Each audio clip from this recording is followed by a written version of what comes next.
languages and language learning and all sorts of other stuff, and we play games. This is Elise with an update on the ongoing Geoguessr Armand translation project. We now have 37 of the 38 extant essays and speeches by Geoguessr Armand translated into English for the first time, and we are just short of the halfway mark on the fundraising progress as well. This enrichment of the English language Marxist canon has only been possible with your support, and it's been a real lifeline for me. So anyone who would like to support this project can find links in the description for how to do so, and everybody who has already supported it has my sincerest thanks. Perfect. Okay, 3 of 4.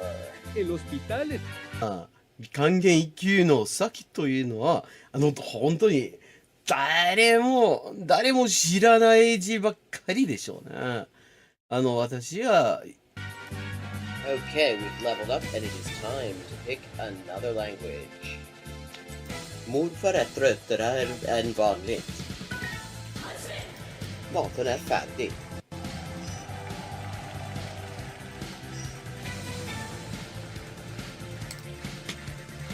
And let's see what we're doing when we get back. Greek. We're doing Greek when we get back.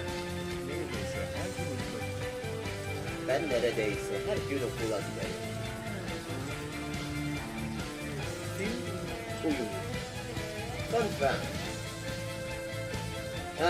Turkish. Hello, Shakespeare. How you doing? Fun fact, in Spanish, the word for bishop in chess is alfil. And that actually comes from Arabic. Fil. The same word fil as this. Meaning elephant, because the bishop traditionally was to represent elephant units somehow. Similarly, in Russian, the word for bishop is skor, and that also means elephant. Okay. This is Elise with an update on the ongoing Geoguessr Armand translation project. We now have 37 of the 38 extant essays and speeches by Geoguessr Armand translated into English for the first time, and we are just short of the halfway mark on the fundraising progress as well. This enrichment of the English language Marxist canon has only been possible with your support, and it's been a real lifeline for me. So anyone who would like to support this project can find links in the description for how to do so, and everybody who has already supported it has my sincerest thanks. Ça, c'est ça, que c'est ça, non ça, c'est ça. Sol chi sa che nulla sa, ne sa più di chi ne sa. Ecco. Bonjour et bienvenue à Hyperpolyglotting avec Élise. Moi c'est Élise, traductrice, éditrice et écrivain avec 20 ans de travail. Et ça c'est la transmission en direct ou en jeu des jeux, surtout Geoguessr en dernier temps. Et parle des langues, de la linguistique, de l'acquisition des langues. 10-159. Haven't made a huge dent in it, but we're getting there. Okay, gonna do some Chinese now. Night. Hello and welcome to Hyperpolyglotting with Elise. I'm Elise, a translator, writer, and editor with 20 working languages, and this is the channel where we're gonna play some YouTube, play some Geoguessr, and look at YouTube language learning content, the good and the otherwise. So why don't we get started?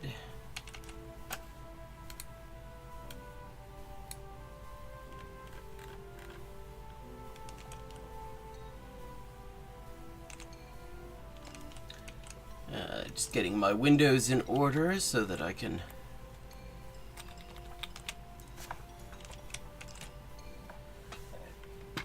see what's going on and play Geoguessr.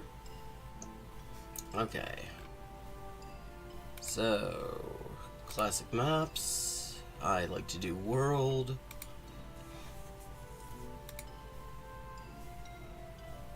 Okay, so immediately, let me just have a quick look around.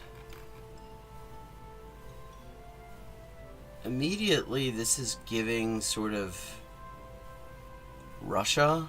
Like, that looks like a gas line that's going over the street there. Russia is someplace, Ukraine possibly, someplace Eastern European. Yeah, this is a gas line, and those sorts of conduits are very common in Russia and Ukraine, and less so in other places.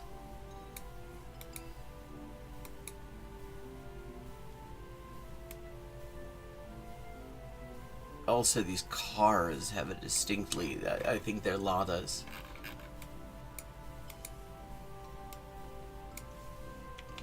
And there's something very Lada about them anyway.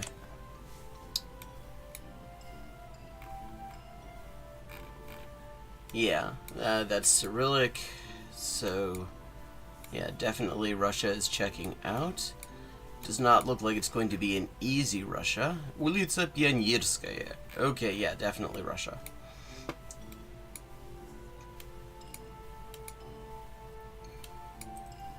So, trouble is, Russia is kind of big.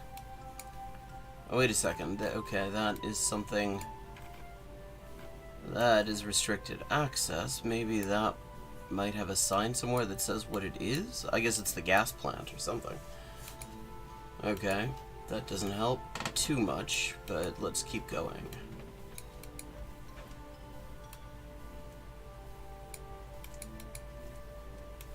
So, hello to everyone just joining. Hope everything is going well for you.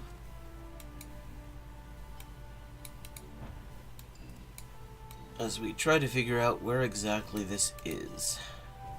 We know with a fairly certainly that it's Russia. Beyond that, it's hard to say. Aw, люблю тебя. It says, I love you. Doesn't say who loves who, but, I guess the gas tower loves us all. We are loved by gas.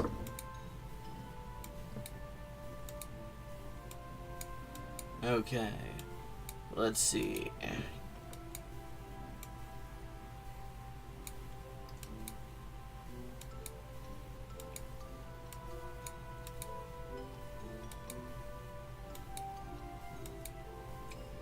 When you see those kinds of gas mains going over the street like that, like here's another one coming up, that's a pretty good tell that you're in Russia. Because that is easily that is how gas mains look in Russia, this thing that's over the street here. And Russia is huge, so just statistically, even though there are some other countries that do that, Улица Волжская, Volga Street.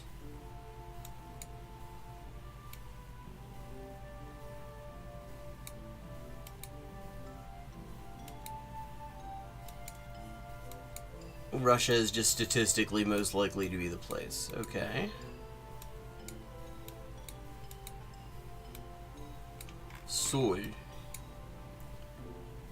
Таблетированная с доставкой. Продается. Yeah, okay. Further confirmation that we are indeed in someplace in Russia. Country Russia would be my guess so far, which is unfortunate because country Russia is a huge pain in the ass on Geoguessr. Because in order to even see the places, you have to zoom in quite far, and in a place as big as Russia, that can take forever. Plus, there's a lot of repetition of the place names of small towns.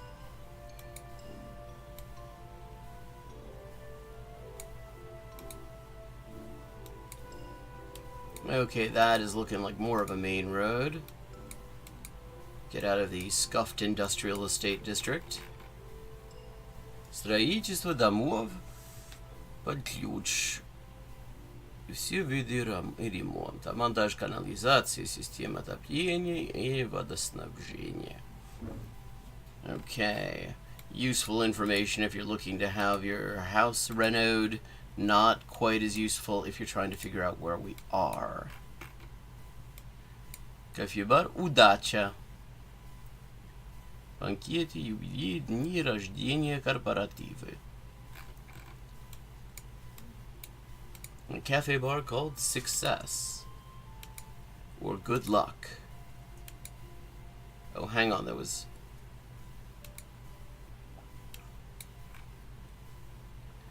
Металл, черепица, ламинат, building supplies. Термопанели.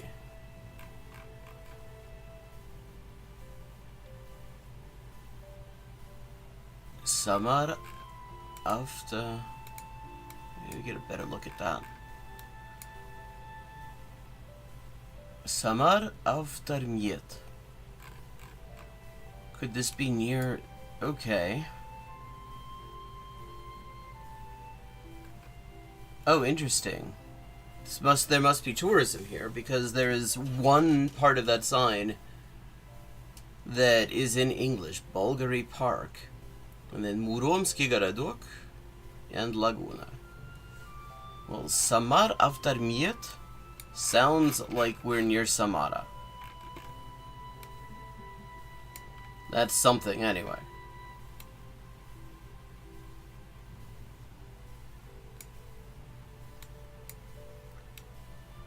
Muromsky Garadok. So I guess Muromsk is someplace. Chapayevsk. Yeah, we were in Chapayevsk last week, I remember. Krasny Yar, Zhigulyovsk, Tolyatti. Laratina, Volsky. Yeah, also Volskaya Ulitsa. Ulitsa Volskaya. That also kind of suggests that we're near the Volga, and Samara is near the Volga. But Muromsky Garadok. Is that... well, let's see. Maybe that is something...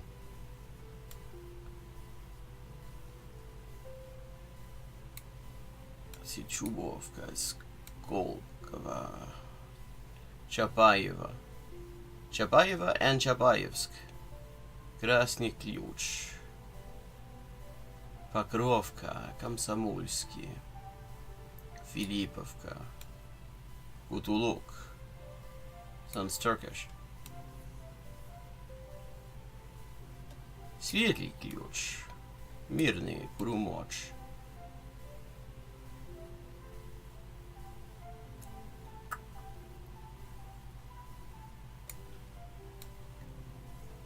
Musorka. Musarka. That's a pretty name. Rayeka. Теплый стан.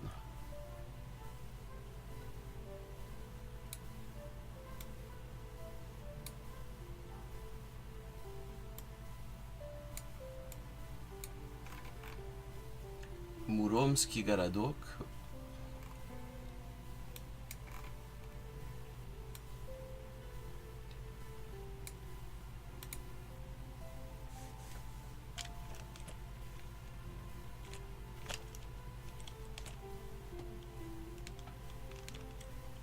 How's everybody doing in chat as we try to find Muromsky Garadok, which is apparently someplace not too far from Samara, or at least in like Samarsky Rayon, I guess. Площадский, Пестравка, Forostyanka, Привольжье. Wherever it is, there's apparently a lagoon.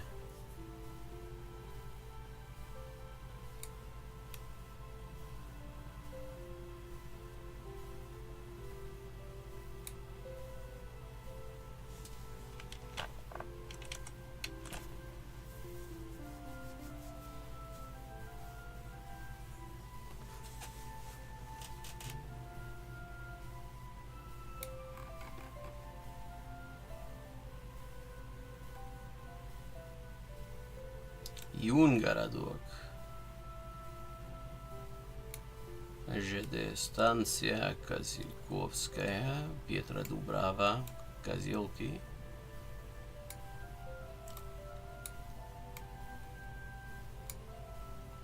Hello, River Rune, how you doing? Самарский район, Кубышевский район.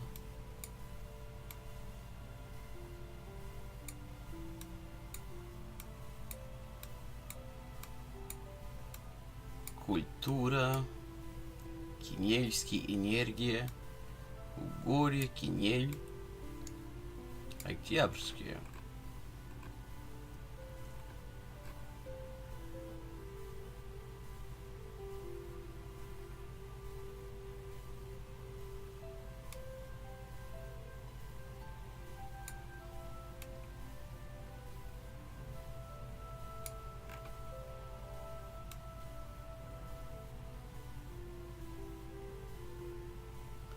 I put out a new video, actually really late last night. I was working on it in the evening into the very early hours. Well, very late hours by my standards.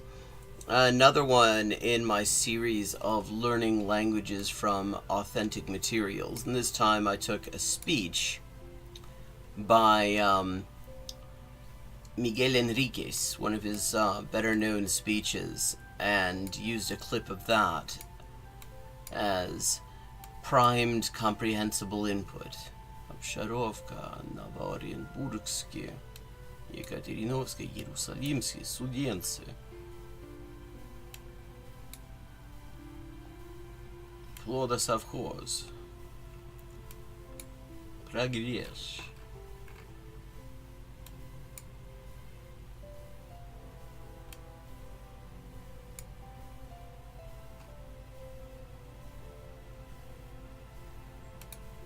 Gonna say somewhere around here. Holy shit, not bad.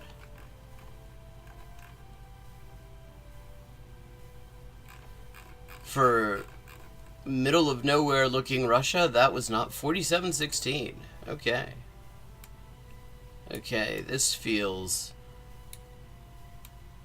Well, I don't want to immediately say US or Canada, because Australia has places that look like this, and we learned not long ago that New Zealand has mailboxes like that, sometimes anyway. Hiawatha Circle. Okay, that does kind of suggest that we're, in fact, in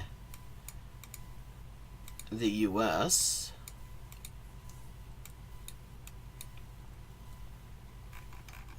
Sign says stop.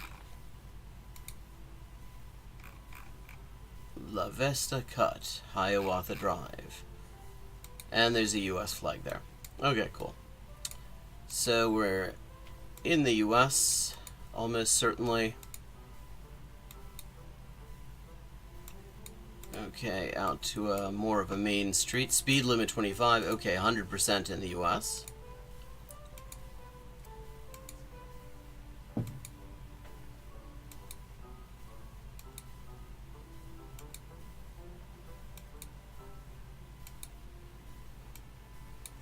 I'm going to drop the link to the new video in chat for anyone who's interested.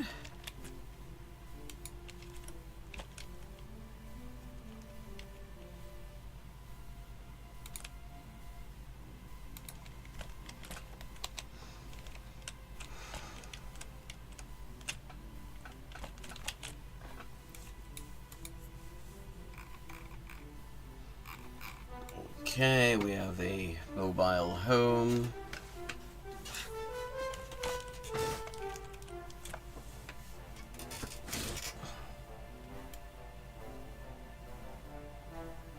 Still not really on a main street, though.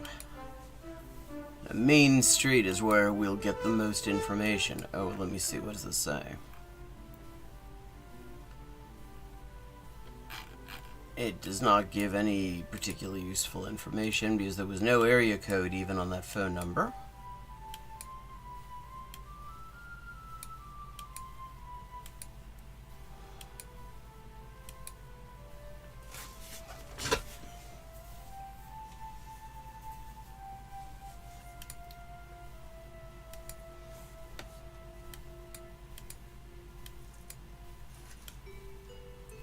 Okay.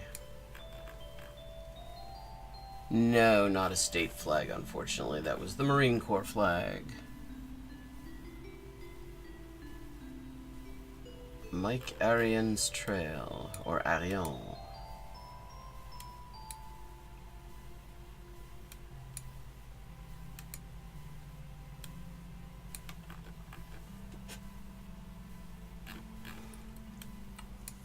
Can't really make that out other than the first couple of letters. Not a great angle.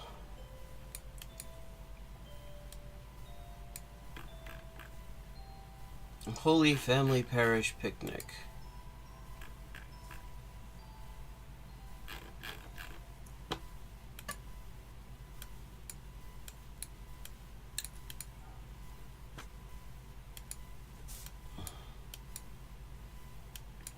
I mean, this could be kind of anywhere so far.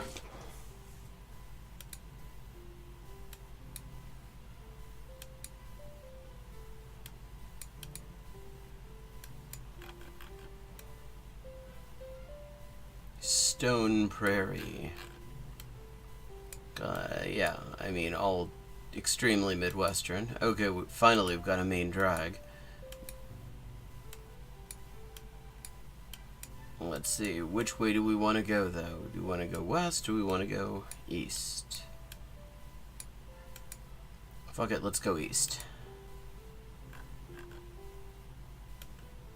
Xander Press Incorporated.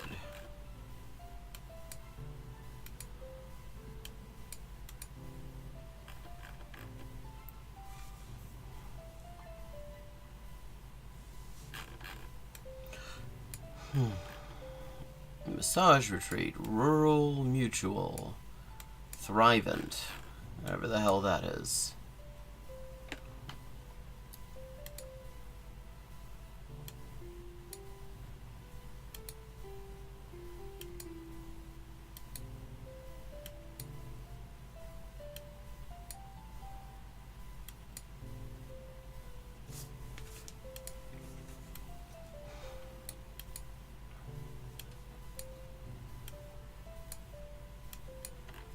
What does it say? Brilliant. Is it Brilliant or Brilliant? I guess that heart's meant to be. Yeah, Brilliant with an O. Never heard of it.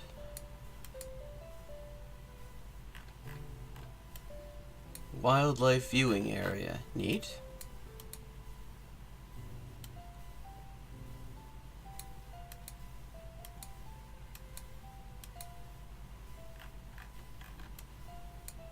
County Road PP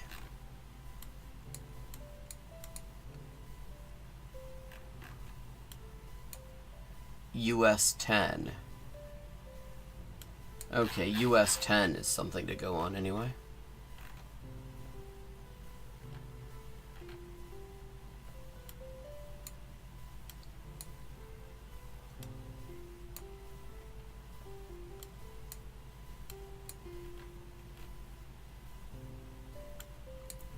US 40 and 50, US 19.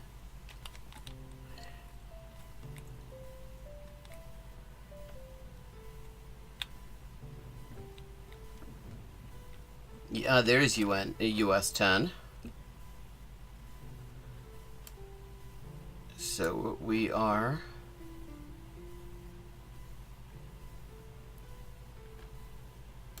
in Michigan, probably.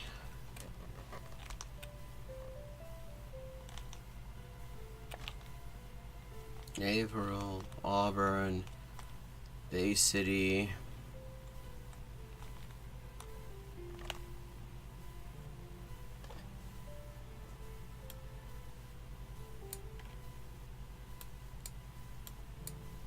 Midland.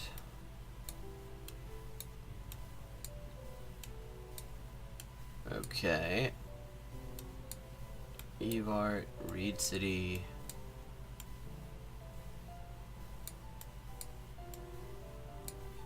Valhalla, Amber, Ludington. Oh wait, US 10 goes over Lake Michigan? Oh, it goes to Manitowoc! Neat. Is that the end of Manitowoc? I mean, not the end of Manitowoc, the end of US 10? No, it is not.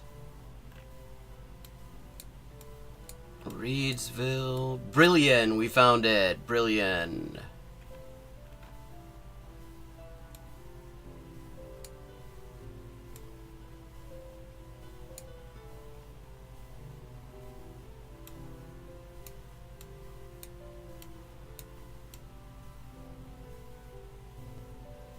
And Arian's company, whatever that is.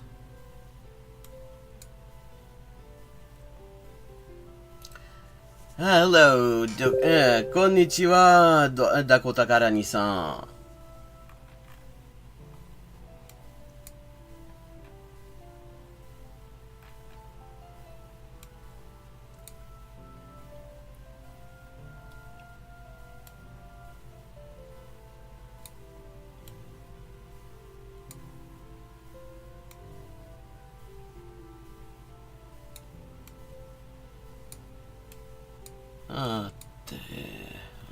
これはマニトワーク、ミルウォーキーだから違うんだ。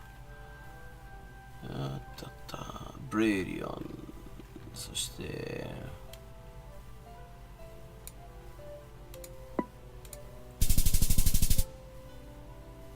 4992点、4992。結果としては悪くないんですね。じゃあ、これはまず間違いなくインド。アキバール。そうです。最高点数は5000で、ですから、4992点って、悪くないですね。バール、ドボニー、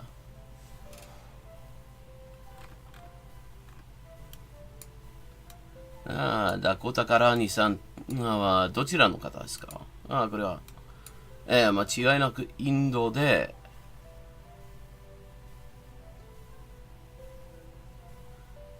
これはヒンディー語ですね。ケートンセヤーアーラガイエポーシャクタブドアアメリカのどちら？バンジャエ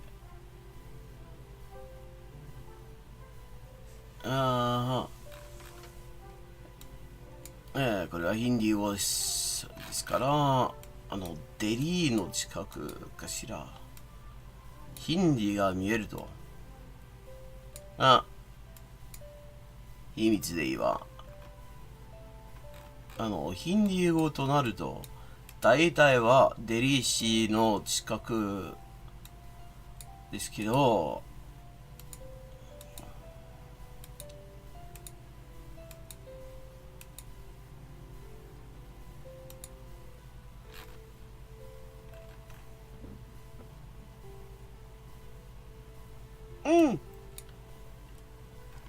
いいですよ。ハイパーさんとか、エリースさんとか、どちらでもいいというわけです。Hi, Badger, how you doing? We are someplace probably near New Delhi.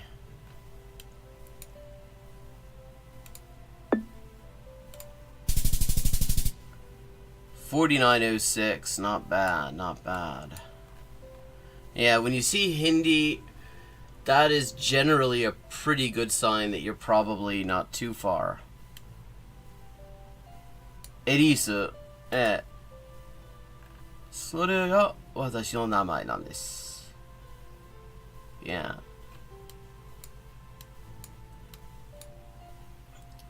Okay, so we're doing pretty well. Okay, here we go. シンシナティの近くの町であるメインビル。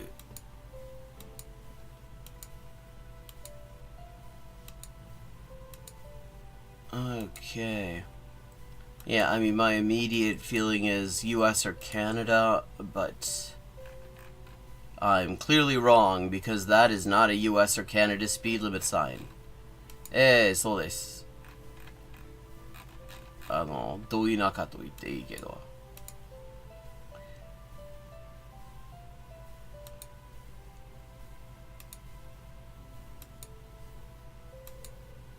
So, we're definitely not in the US or Canada.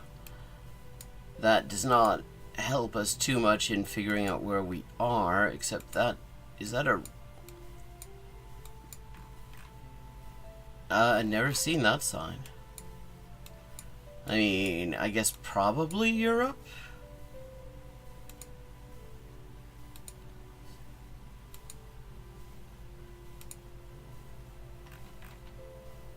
Paso a nivel. 250 metros. Paso a nivel.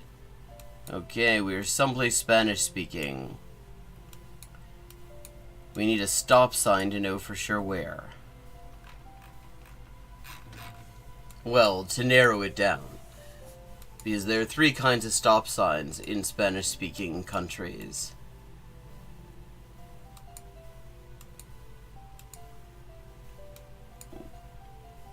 Trenes, cuidado. Alto is in Central America. Pare is in South America. And stop is in Spain, because they have the EU signage standards, and so everything has to say stop. Lista 14. I am leaning towards this being someplace in Latin America. But it's hard to say, really, based on all this. This could be a lot of places. The fact that there was a railway crossing, a level crossing, makes me think Spain or Argentina. Because there isn't a whole lot of railway activity going on in most Latin American countries. They used to have, actually, passenger railway that would get you from, like, Bogota all the way down to southern Chile. Curva peligrosa. But these days, there's not a whole lot going on there.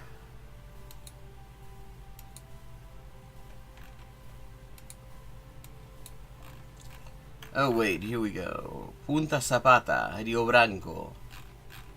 Punta Zapata makes me think Mexico.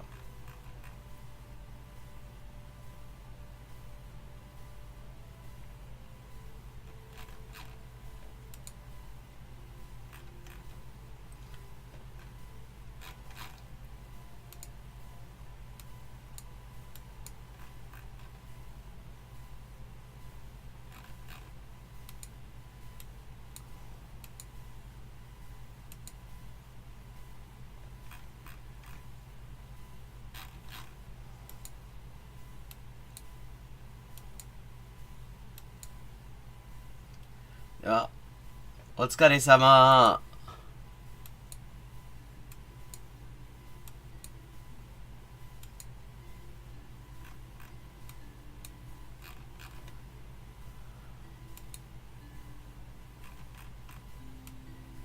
Punta Zapata.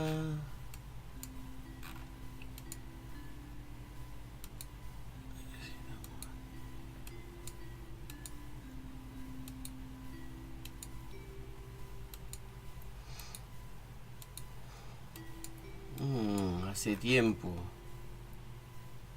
33. Eso me hace pensar que estamos en Uruguay.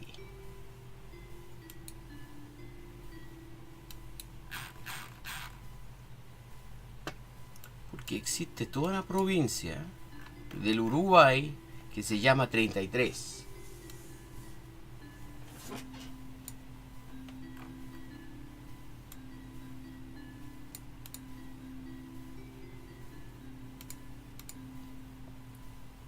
Un departamento.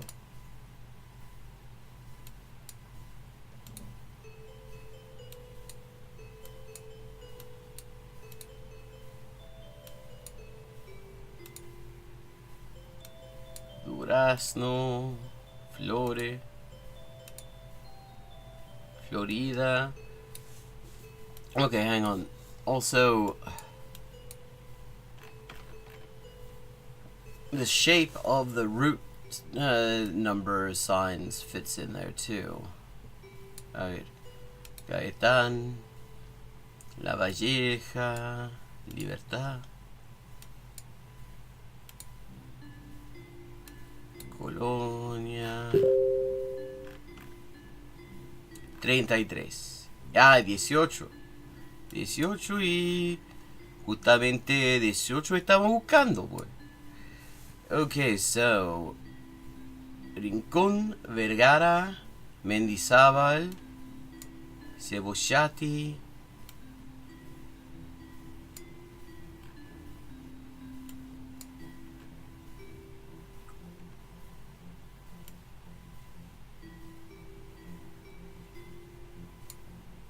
Paso de Pris, de Piris, Vergara, Rincón,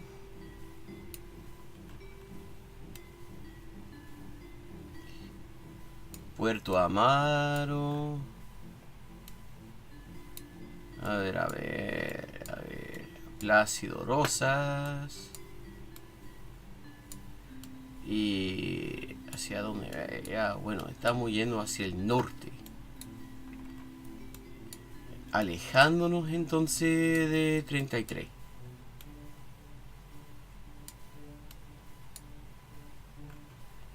Ah, interesante. Tienen ejido también en el Uruguay. I never would have guessed that. I've only ever heard of ejidos in Mexico, but apparently they have ejidos in Uruguay también.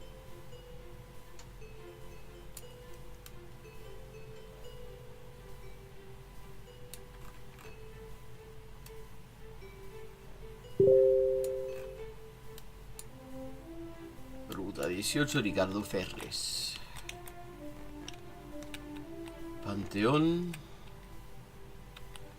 Mendizábal, Parada, Ruta 18, Vergara,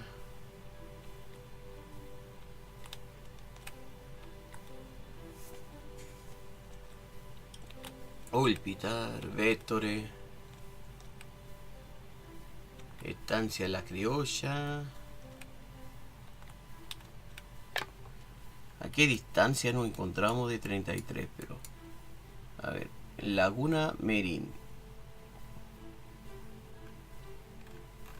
Punta Zapata,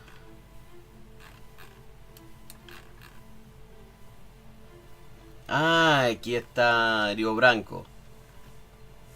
Ok, Justo Nieto.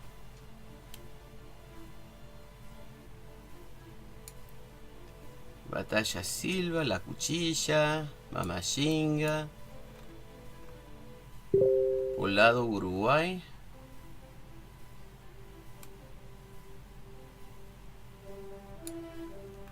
Lago Merín.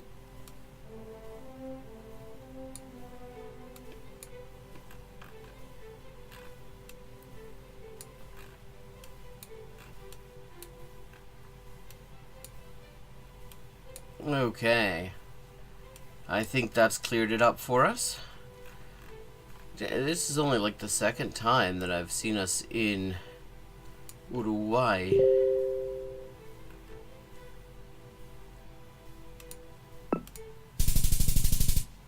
$48.96, not too bad.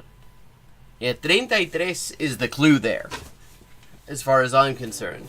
Because the only place that I know in Latin America where 33 is like a thing that you name things after is Uruguay. They have a department, a province named 33. They've also got a city by the name.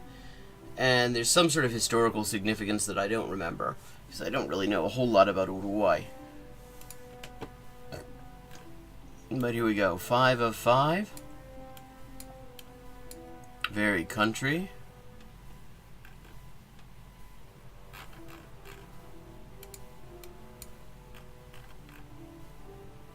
Arad of 2. Okay. Feels like we're someplace French speaking, although that's not a lot to go on. That could be Catalan, it could be a couple of other languages as well, but I think French.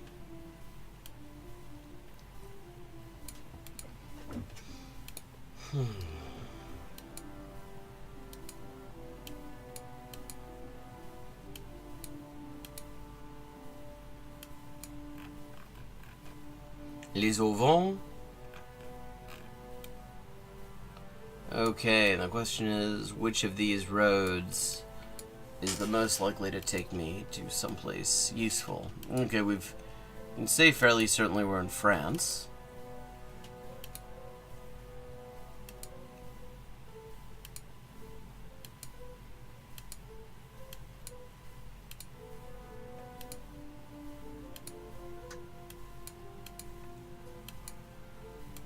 If you're enjoying the stream and you haven't already done it, please take a moment and like and subscribe and do all that good stuff, and tell your friends about it.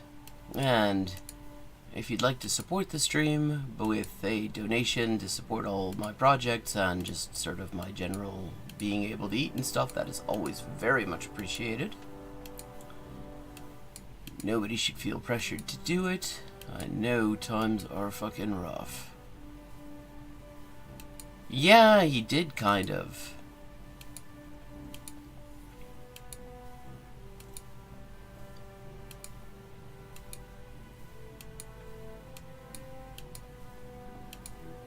But if you'd like to support the stream, and then I'm just gonna drop a link in chat for you to do it.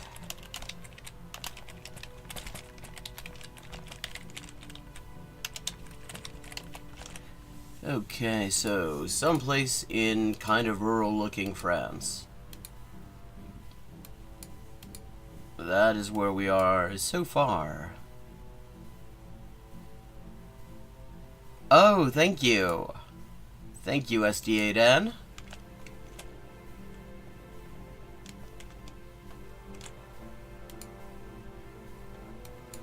Okay, yes. Okay, so Noyer-Bocage. Antoville de 92. That is the fate of many a Ford Festiva. Bayeux, Livry. Yeah, I've never heard of any of these places.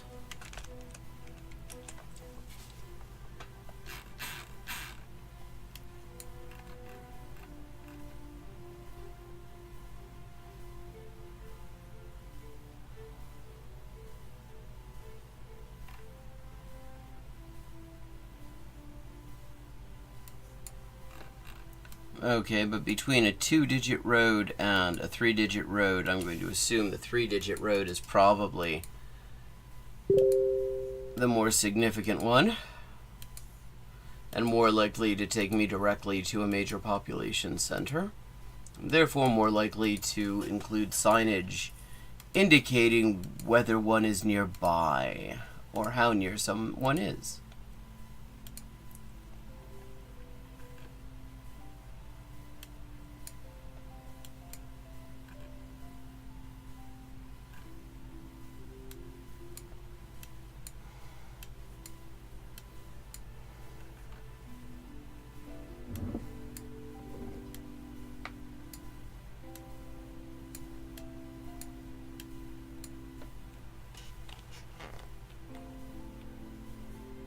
Okay. Des 928, Buchy.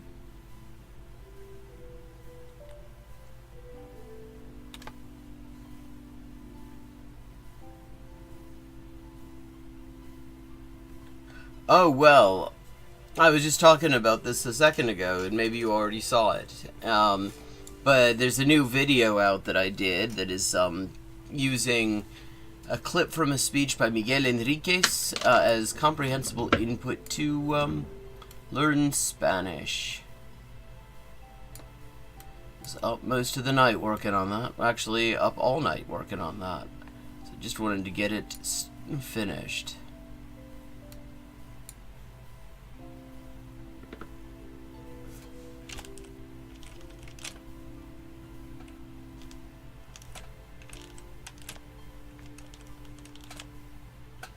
Ooh, thanks for the sub, Sean.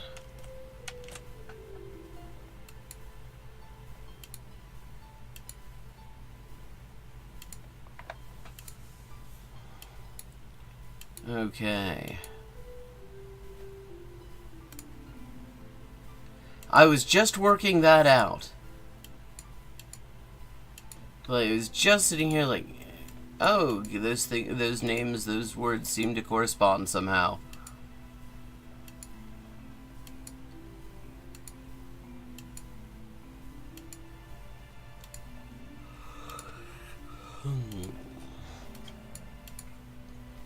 Okay, I mean, it's a pretty area.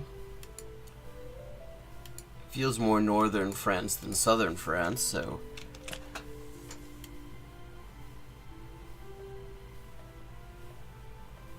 that's something.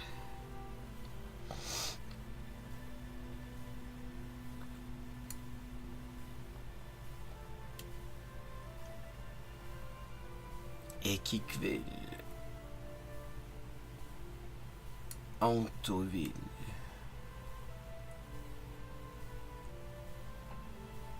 I mean, I see 928. Does that, and 929, do those branch off of 92? Fake. Clé, Bayoli.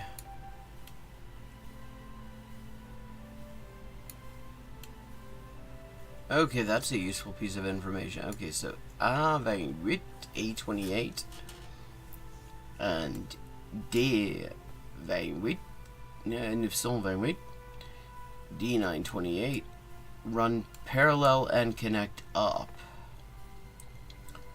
And here we have the same thing. So, okay, so that is a first indication of how these fucking root numbers work. I actually went and looked that up at one point, and I could not find anything that established any rhyme or reason to any of it.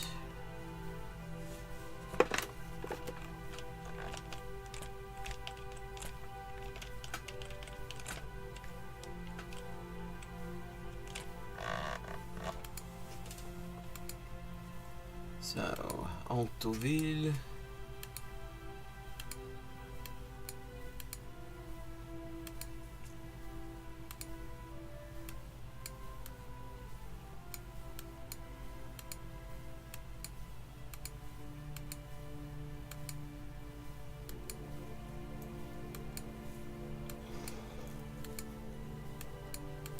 Help to have an actual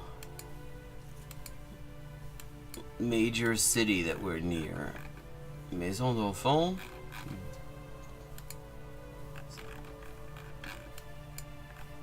Ferme de découverte. Villiers. That's familiar. Ara. Béthune, les Tourquets. Troyes, we were not far from there not long ago.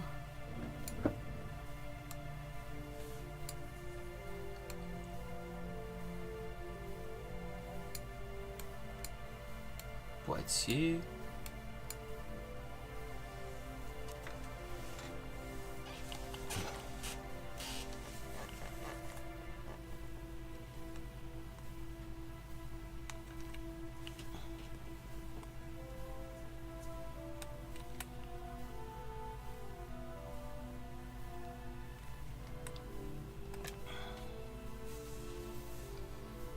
Thionville. Okay.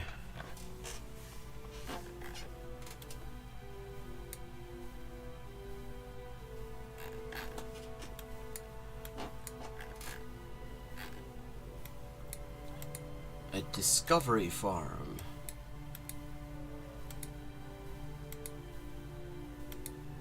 Sounds like one of those places where they take like city kids out to show them what farming is like and stuff.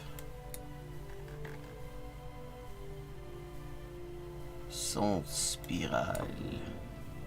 Itinéraire.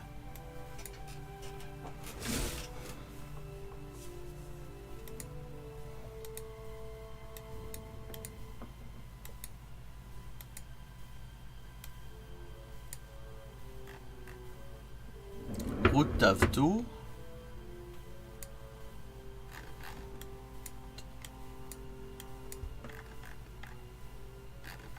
Route du Moutier. Okay, this is Antoville. Not much to Antoville.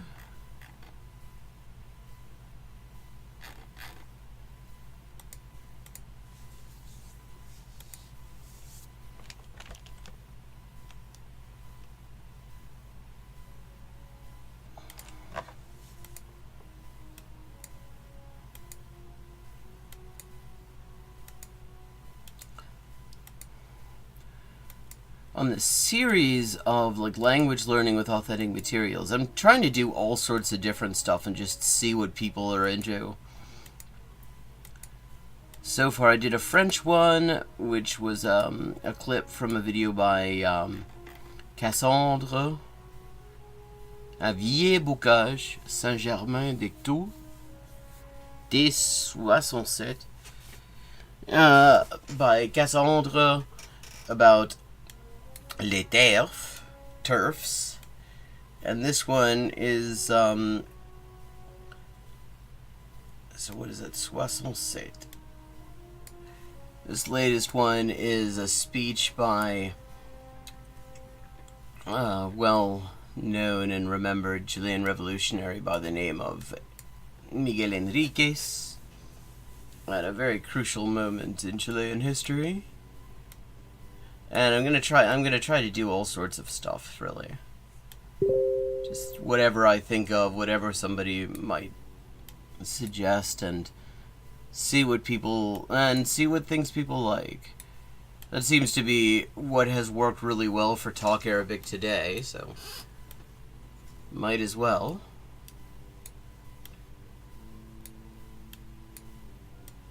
Vimy, Achicourt, Bapaume. Train, Aumont, and des 60, 600. We're looking at 67. Villers-Cotterêts.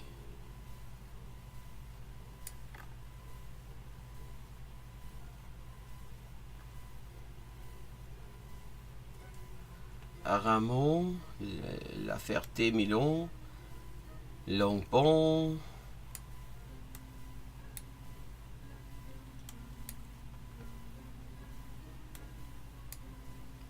wait, how many different places called Villers are there?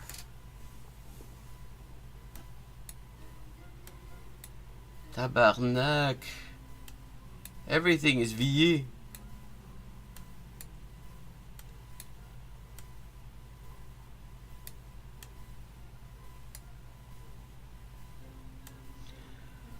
Hola, Language Mania. Bienvenido al canal.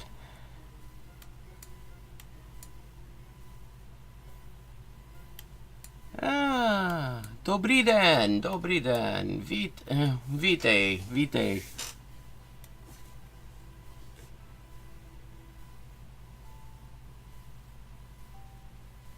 Seine-et-Marne, Villers, Provins. Tabarnak. Saint-Germain-des-Caux, Villers-Bocage, 67. C'est où D67?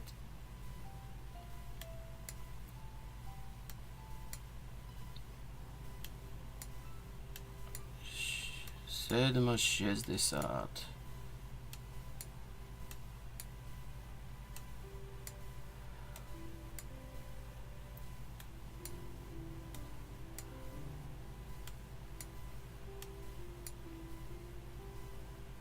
I co se dzieje w Pradze?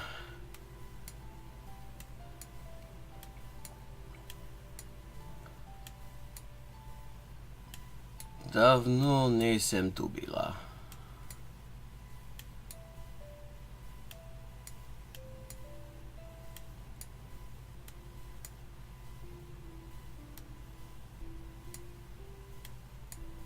Hmm, 99, 900. Hey Atta, how you doing? We're looking for a very small town in France on Route D67. Oh wait.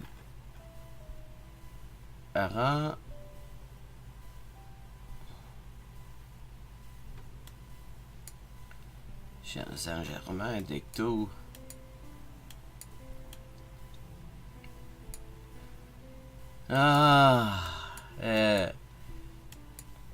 プラハってめちゃ綺麗だから。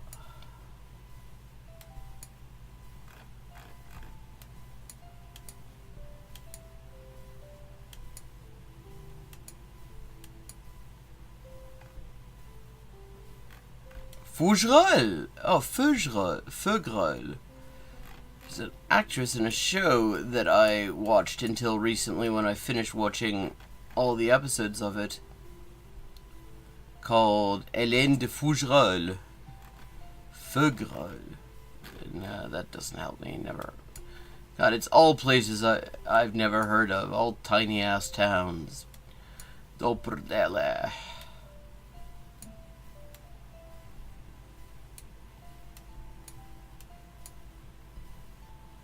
$92.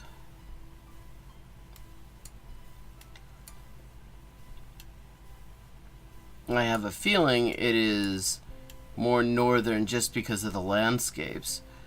But that really doesn't help too much because there's a lot of north in France.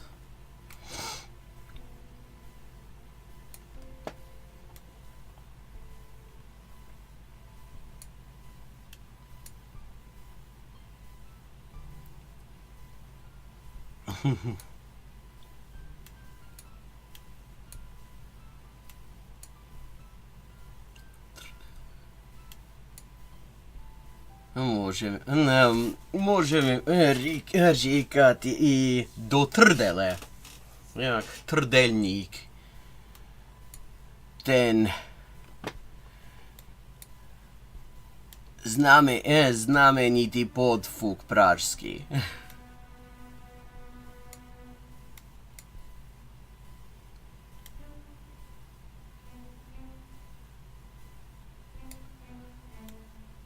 Vitel.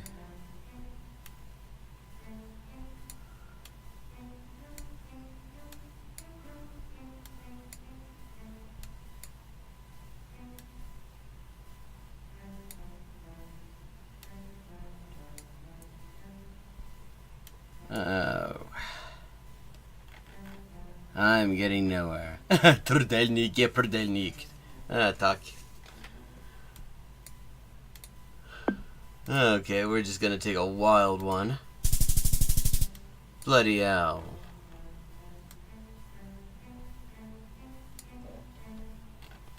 Wrong end of the country. Still 4,200, not too bad. How'd we do? 23,720. Romski Tatnot. Okay, I'm gonna take a little bit of a bio break for a couple of minutes, and then we will come back. So, see you in just a mo.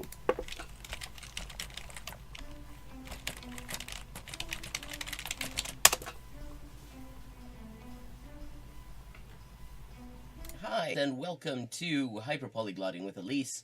I am Elise, translator, editor, and writer with 20 working languages, and this is where we talk about languages and language learning and all sorts of other stuff, and we play games. This is Elise with an update on the ongoing Inessa Armand translation project. We now have 37 of the 38 extant essays and speeches by Inessa Armand translated into English for the first time. And we are just short of the halfway mark on the fundraising progress as well. This enrichment of the English language Marxist canon has only been possible with your support, and it's been a real lifeline for me. So anyone who would like to support this project can find links in the description for how to do so, and everybody who has already supported it has my sincerest thanks. Perfect. Okay, 3 of 4. El hospital. 還元一級の先というのは、本当に誰も知らない字ばっかりでしょうね。私は Okay, we've leveled up and it is time to pick another language. Morfar är tröttare än vanligt. Maten är färdig.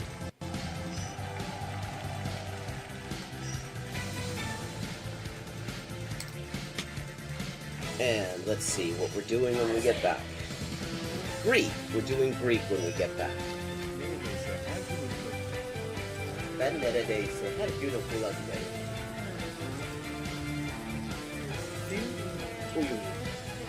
Fun fact. Turkish. Hello, Shakespeare. How you doing? Fun fact, in Spanish, the word for bishop in chess is alfil. And that actually comes from Arabic. Fil. The same word fil as this. Meaning elephant, because the bishop traditionally was to represent elephant units somehow. Similarly, in Russian, the word for bishop is sword, and that also means elephant. This is Elise with an update on the ongoing Inessa Armand translation project. We now have 37 of the 38 extant essays and speeches by Inessa Armand translated into English for the first time, and we are just short of the halfway mark on the fundraising progress as well. This enrichment of the English language Marxist canon has only been possible with your support, and it's been a real lifeline for me. So anyone who would like to support this project can find links in the description for how to do so, and everybody who has already supported it has my sincerest thanks. Ça, ça, c'est ça, ça, que c'est ça, non ça, c'est ça, sol chi sa che nulla sa, ne sa più di chi ne sa. Ecco. Bonjour et bienvenue à Hyperpolyglotting avec Elise. Moi, c'est Elise, traductrice, éditrice et écrivain avec 20 ans de travail. Et ça, c'est la transmission en direct ou en jeu des jeux, surtout Geoguessr en dernier temps. Et parle des langues, de la linguistique, de l'acquisition des langues. 10-159. Haven't made a huge dent in it, but we're getting there. Okay, gonna do some Chinese now. Nej.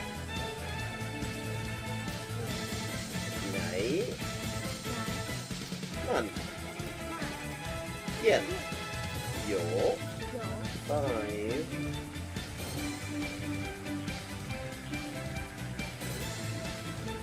Ducks are drinking wine. Bambas. Bamba, okay, Bambas is duck. Okay, I have now leveled up. Let's see what the XP situation is now. 10,340 out of 12,500. And as always, viewers can choose my next language for me just with a follow and a $5 to my Patreon. Okay, and I'm back. And so, okay. For anyone not familiar with the concept, because you haven't been to Prague, although judging from how over-touristed the place is, it seems like everybody's been to Prague at some point.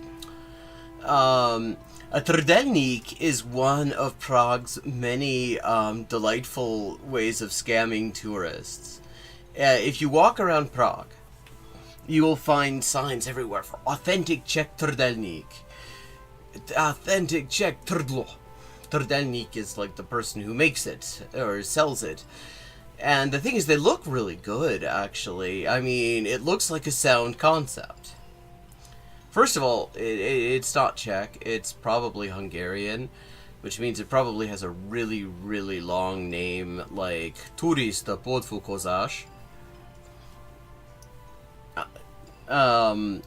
But the thing about a trdelník is you eat one of them and that kind of does you for life because they're not very good. It's this dough, it's like donut dough, and it forms a cylinder and it's got like sugar and cinnamon on it, which again, it looks really good. And then they put stuff in it, like sometimes there's ice cream or there's jam or there's like chocolate ganache or something in it. And the trouble with a trdelník is if you don't eat that thing immediately, it immediately loses its flavor. Like, I mean, if you go to Prague in the winter, as I have done, I went to Prague in December one year, and oh shit. Those things, I mean, Prague gets cold.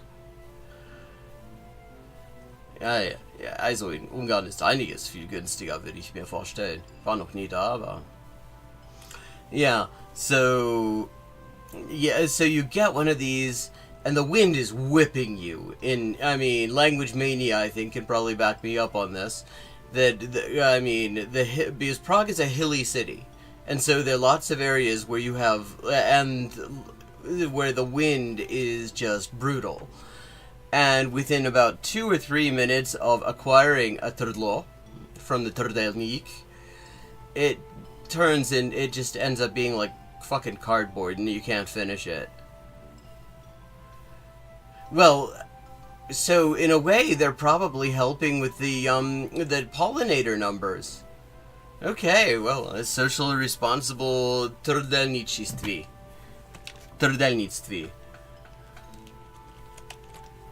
Actually, there's a great guy, like, if you want to know, there's a great channel.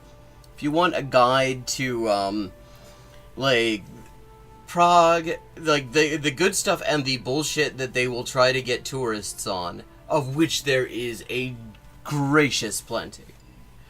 Like, if the minute they realize that you are not a Czech speaker, like, don't, like, if you speak to them in English or something like that, immediately, there are people who will, like, immediately hone in on that and screw you over in all sorts of ways. Because there are just so many tourists, it's such an easy mark. And people are not trying to end up in any kind of hassle, trying to get money back and stuff like that. So, like, they're just all sorts of scams. So this channel, if I can get it to load, helps expose that stuff and also point out some of the really great stuff, because Prague is amazing. I mean, there's a reason so many people go there. There's just beautiful stuff. I mean, it's like Malá Strana is just a gorgeous part of town with all this amazing medieval construction and some of the coolest pubs I've ever been to in my life. But, I mean, there are just there's so many scams. I mean, like, practically, the currency exchanges are bent as hell. That's a big one.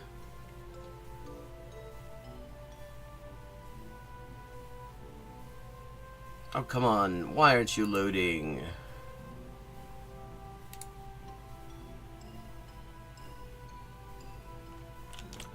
Oh, well, wait. Çok scammer var. Çok.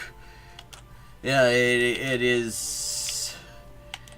I mean, I think that is just an effect of just the huge number of tourists. when you get down to it.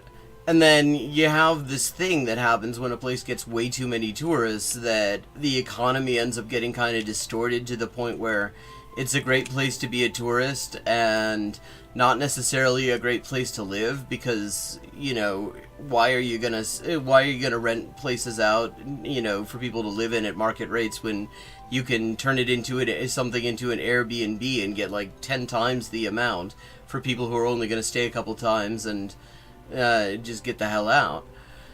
I mean, so in a way, it seems to me that actually almost creates a situation where scamming tourists becomes one of the probably better ways of making a living in a place. Okay, this feels Japanese. While we're waiting for my YouTube page to load. I don't know why it's taken so long.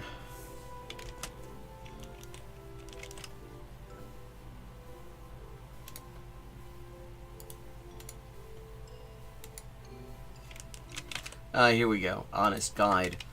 Honest Guide Trudelnik. Okay, because just so you can see,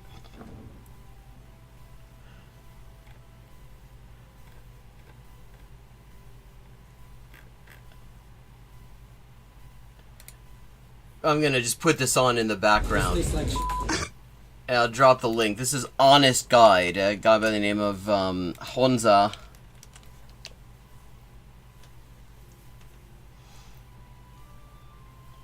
Okay, this is a great channel. If you want to go to Prague, if you want to go to the Czech Republic, I mean, and you want to know what you know, what things to avoid and what stuff is good, and really, I mean, it's also just an entertaining channel. He does good, he does good content, and he has, God, I forget the name of it. There's also a channel he does in Czech that is also good. I watch occasionally. I have to remind myself what it's called. But here we go. This is, we're gonna see a trudelnik. It just kind of tastes like bread with sugar. This is how my grandma used to eat it all the time. Wow, they did it, man. They freaking did it. They stuffed the trudelnik with a sausage, man. I feel ashamed of myself. Okay, yeah. This is Staromiestne Namiesti. Yeah, I mean, a beautiful place, a beautiful area, full of, like, scams for tourists. This is where my career ends. You either die a hero or live long enough to become a villain. We're the honest guys from Prague. We were always trash-talking this tourist sweet that is everywhere, claiming to be traditional. Well, today we're going to sample it, find out how it tastes, where they sell it, how much it costs, and it... The best in Prague, that Staropražské tradiční. Oh my god, like, why are they putting that in Czech? I know why they're putting it in Czech. Because people, like, tourists will look at that and be like, okay, it's in Czech. It's clearly for, like, Czech people who eat this traditionally. The traditional Czech trudelník. Staropražské tradiční. Staropražský tradiční podvuk. Turistovi. Kluci z Prahy. That's what it was. Thank you. The key to Prague.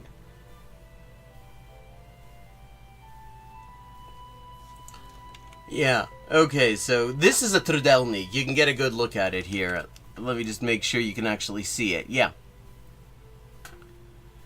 And it looks like, you look at it, and it looks like it can't be bad. You know, it looks like some donut stuff, and there's, like, sugar and cinnamon, stuff like that, and that's how they get you. Because it not only can be bad, but it actually is bad.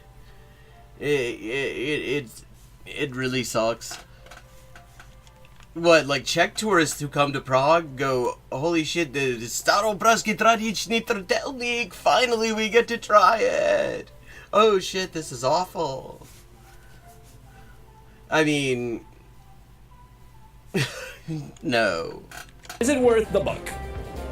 I mean, let me just, if you want, here's an idea. If you want to scam tourists and you know, as a little source of passive income, Kutna Hora, with their ossuary, offers a major... Like, nobody's scamming tourists there, really.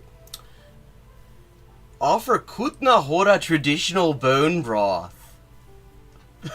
Yeah, well, I mean... Everything...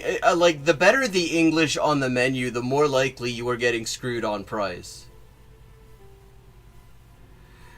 Like, I mean, and it is so unnecessary. There's so many amazing places, like, to eat and hang out that, you know, that really cater to locals. And one of the ways you can really tell is that often the service is a little bit less demonstratively friendly. Like, my favorite is a place called Churnahovola, where, I mean... I imagine people must have bets to see if they can get the landlord there, the publican, to smile, because I've never seen it.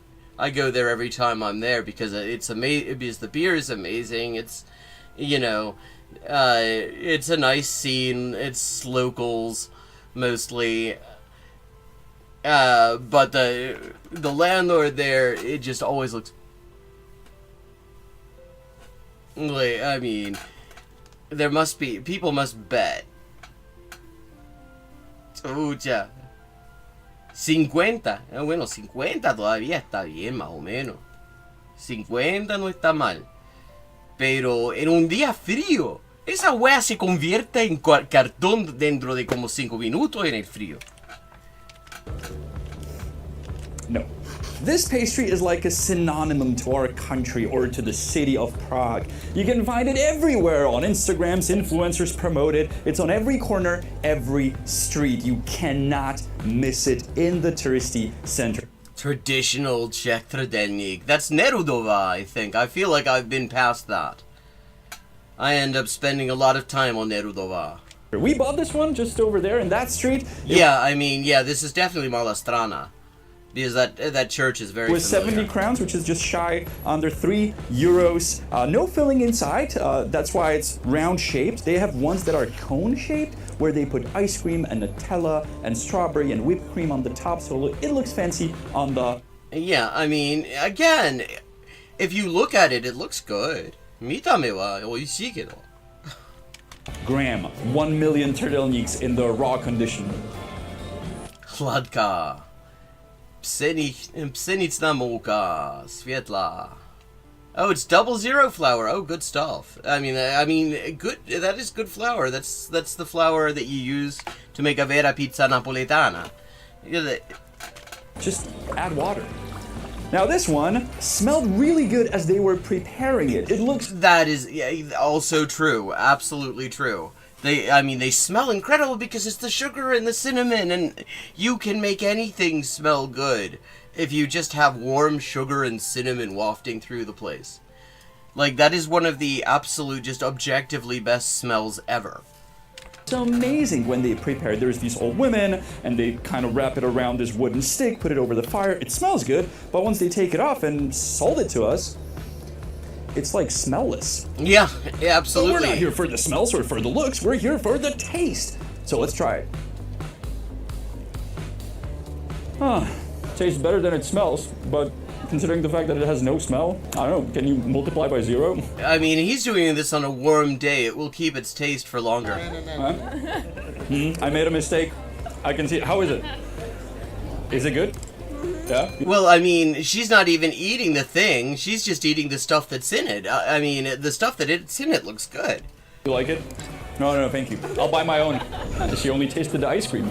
Wait till she gets to this. Yeah, exactly. We were desperately seeking to find the cheapest trdelník in Prague, but it turned out that all the stands are holding the same price, roughly 3 euros. I guess that's why some call it the trdelník mafia. I was gonna say... there's something very there that feels like a bit of a price fixing cartel thing. I'm not surprised.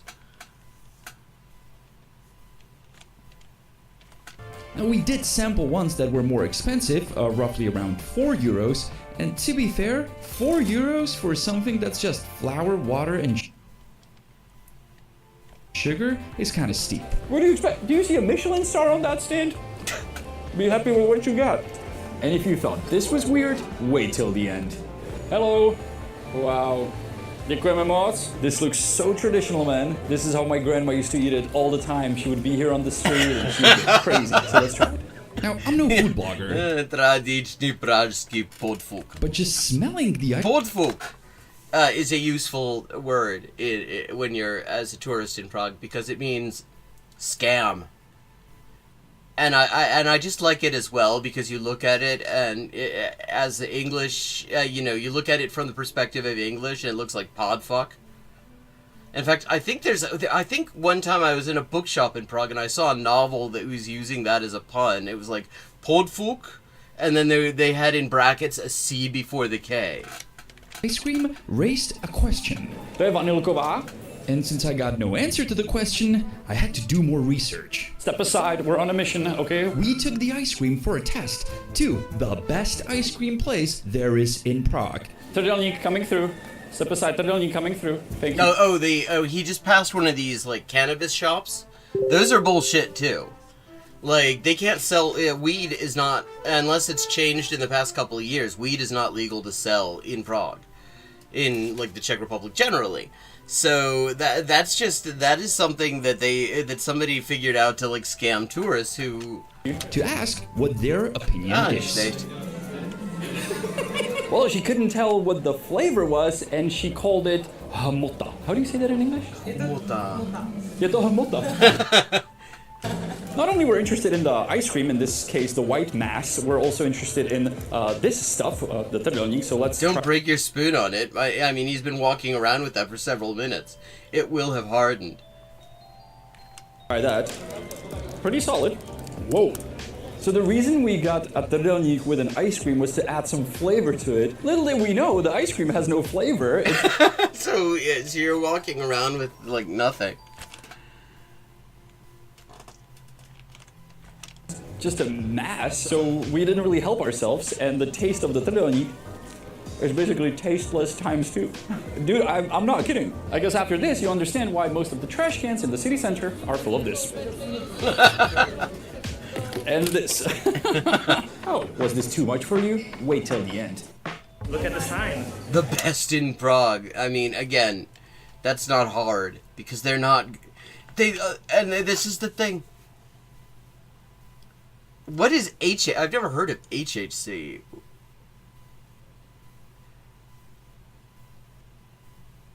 There's a Letzeburgish TV series on Netflix these days. I see the sign. I don't want any more trdelníks, man. Nobody dead. Wow. €7 for this bad boy. It does have some weight. There's chocolate inside, there's strawberries, there's cream, and the... I mean, the mere fact that somebody's coming in there speaking Czech should probably put them on alert that it's that they're doing it to take the piss. woman behind the counter was the nicest we've encountered. She was fast preparing it, so that was not her first trdelník she was making. So let's sample. Oh, well, it's not chocolate. So in all honesty, It's not... Well, then what the fuck is it? the best part, I'm not kidding, is the strawberry. Here's $1 million idea. Make a naked trdelník, right? Just the strawberries and the chocolate. Maybe drop the chocolate. It's not good chocolate in it, just the strawberries. I mean, it's the same price as lunch. So, He's got a bee flying around it, too. Wow. A good lunch. a very good lunch. Absolutely. I mean... you can eat so well in Prague for less than €10. Like, I mean, there are pubs where they will just bring you out these massive platters of like chips and chicken and stuff, and beer. I mean, I'm talking about like easily would feed 2 or 3 people, and for less than €10 easily. I mean, so €7 for that crap. Help the bees in Prague by Trdelník. Yeah, I mean, it would be hilarious if that turns out to be, like, environmentally helping the Prague area, you know, address the trend, you know, this disturbing trend of bees dying and stuff like that. And That would just be so ironic if it turns out to actually be good for the environment, despite Keep in everything mind else that it's not good €7, for. and for €7 you can easily get a full-size meal, like Absolutely. a Czech svíčková. Just yesterday I saw it for €1.59. That's €6. We always see unfinished trdelníks around Prague, and now I can understand. Once you eat all the strawberries and the chocolate and the whipped cream, you wouldn't really eat this, because the good stuff is already inside you, and this only served as a holder for all of that. Therefore, you could just throw it away. Do you feel my pain? Well, wait for the next part. Well, yeah, I mean, like, if you were to put, like, turn it into some sort of a sausage roll and put some sort of sauce on it, I could see that almost working. Spot where we bought this crazy looking trdelník is right behind me, and I know this place. I know of them because they had an advertisement in a touristy magazine, and I mean, even the name is in English. That is a good reason to immediately run the other direction.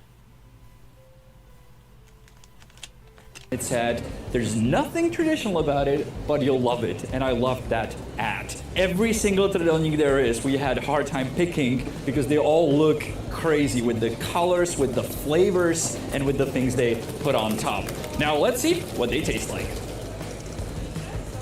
Yum, yum, yum, yum, yum. I would never believe there's such a huge difference between the different trdelníks. Dude, this is legit good. But I still don't understand why they put it in the stupid trdelník. Just sell the gelato, man. Yeah. Super trdelník. Dobra, to počkej, trdelník. Co z toho ochutnalo? To jednoho zmizí. No. It looks good, man. Let's be honest here. Gelato was awesome. Let's try the trdelník. No. It's not bad. It's not good. It's nothing I would write home about. Yeah, it's trdelník. Yeah. I wonder if there's like a genre of trdelník inspired porn actually, just given the shape of that thing. You know somebody is sticking themselves into that hollow The only thing that saves it is cardboard bread. Stuff on it, and obviously the great gelato. But again, you're asking me, what does the holder taste like that you had that great gelato in? Have you felt it, how the earth shook a little? Well, we moved from Old Town to the New Town, and there's something new inside a trdelník. By the way, jako Dobrý den. Dobrý den. They did it, man. They freaking did it. I mean, this is a testament to how little flavor that bread husk has. Because you can put savory stuff in it, you can put sweet stuff in it, it doesn't matter because that thing tastes like nothing. They stuffed the trdelník with a sausage, man. Yep, we found a store where they stuffed the trdelník with a sausage. And they're not even ashamed to do it. This is our cheapest filled trdelník that we got today, only €4. There's onion on it, there's mustard, there's ketchup inside the sausage. They also asked me That's if probably not bad, not because of the trdelník, but because of the onions and mustard. And assuming they're doing well with the ingredients they're putting in it, that's probably not bad. I wanted mayo on it. I was like, whoa, maybe that's too much. And it's definitely the one trdelník today that I'm looking forward to take a bite. So let's try. We got really lucky with this one. Yeah, I mean, plus the other thing about it is the trouble with that husk is that as it loses temperature, it loses flavor, and it becomes like the consistency of eating a fucking cardboard box. So putting hot things in it that are also like savory and flavorsome, that probably actually does improve on it. In fact, because it does not taste like trdelník. There's the sausage in yes, it. Exactly, like language mania. Worst version of a hot dog. Can't believe I would actually say this, but if you have spare €4 here on the square and you want something salty to bite on, there's McDonald's. We were really not getting into the whole is it or it's not traditional. It is not. But I was really shocked how many stands there are, how many people buy it. We're in Japan. Mainly, how big of a difference there is among the stands. I thought they all make the same stuff. Well, they do not. The fact that somebody will charge you €7 or €8 for something that tastes As bad as we tried today, I cannot believe it. Our recommendation, drop the Tyrrhenian, just get a good gelato, get a good ice cream. We got great maps on our Patreon. Yeah, I mean, absolutely. There is absolutely just amazing food to be had for basically practically no money in all over Prague. I mean, including, this amazed me. There's actually a decent Mexican restaurant. It is almost impossible to find good Mexican food in Europe. I can name, there are 3 restaurants I've found in Europe that serve Mexican food that actually tastes like it's made by somebody who knows what Mexican food's supposed to taste like. One's in Prague, one's in Dublin, one's in London. Every other one I've been to has been just painfully disappointing. So you can find your way around in the city center. There's great stuff. What kind of beer I like, Badger? Oh, well, Pilsner, I like a dark Czech lager. Those are really amazing. Give me just about any kind of draft beer in Prague and I will be very happy. I like real ales. You know, something with a little bit of hops in it. I like a good stout. Not these bullshit coffee stouts that are so popular among wankers that actually just taste like you're drinking coffee that somebody forgot about and it has gone cold. It's just like you're drinking coffee grounds. I do not understand the appeal of that, but real stout, your Guinness, your Beamish, your Murphy's. Yeah, I love that.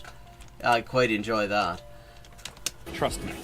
That's it. Honza, Janek, we're the Honest Guys from Prague, and we'll see you next week. That's why I was confused, because they both have names that are based on Jan. Honza and Janek are both, abbreviations, diminutives, rather, of Jan. It's there's a Honza and a Janek. That is... Yeah. There's a place, not far, I think it's on Újezd, in, at least it was 5 or 6 years ago, on Újezd, or near the Újezd tram stop, near Malastrana, that had, really legit Mexican food. Yeah, it was definitely on the expensive side for Prague. But it was a memorably good meal, and certainly one of the rare examples of Mexican food in Europe prepared by people who know what Mexican food tastes like. So many places in Europe, they think that Mexican food is just food that is wrapped in other food, and they don't pay any attention to the fact that there are specific seasonings you use. Yeah, yeah. God, it's been so long since I've been there. I'm actually amazed that I was able to give any kind of directions. I mean, there's a lot of good food up by Újezd. There's Carmelita on Ulica Karmelitska, which has incredible pizza. God, I can talk about eating in Prague with great detail. I've always eaten very well there. The one thing that gets me is, there's some pubs that are open really late at night, but when it comes to food that's open late at night, there really isn't much. I remember a good friend of mine and I, we went on this pub crawl with this Chilean guy that we ran into, and ended up, we started in, I think, Usedmi Svabu in Nerodova, because, you just have to go there. It's so good. That is also the place with the huge amount of just amazing food as well. These big platters they bring out, you can, for no money practically. And then we ended up in Umale Huglenu, and that place is open pretty late. And I'd actually ended up having way too much beer already. I was sick at Umale Huglenu. And then after that, it's okay, it's 2 in the morning, we're both hungry, we need drunk food, and there isn't any except fucking McDonald's. That was like the last time that was the first time in over a decade that I had actually eaten at a McDonald's, because it was just literally all that was there. Okay, I'm gonna switch gears for this last hour. See what we've got.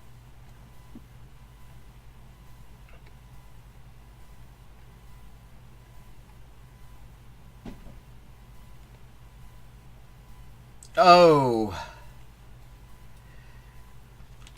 A friend of mine on the Discord told me about this channel. It's like this old Soviet TV series to learn Spanish.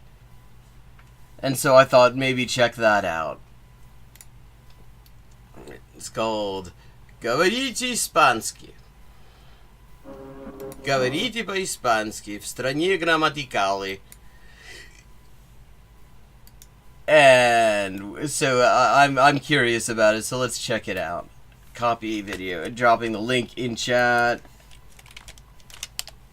Oh, well, this wasn't so much mixing different beers. I mean, they were all the same general type of beer. It was just that, I mean, they bring them to your table. You know, I was living in Britain at the time, and you don't get much table service at pubs in Britain. You have to go up and get the beer, which makes it a little bit more of a conscious decision. Whereas, like, you go to, you know, a pub in Prague, you know, they just come by and it's like, you know, Himmel und Erd, Cliff Hämmerle kocht mit Herz am Herd. Yeah, I think we could do that. Why not? Gonna look at this first, though. Okay. Neat animation, neat title animation. Let's start, I have to say.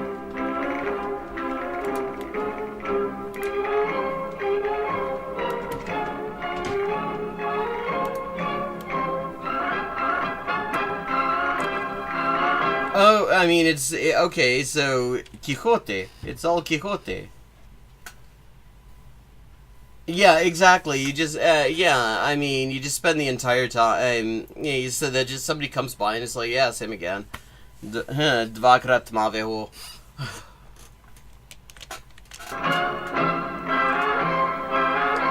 And before you know it, you've had like 3.5 liters.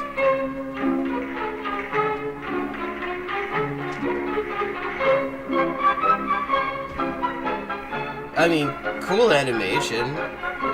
Let's skip ahead.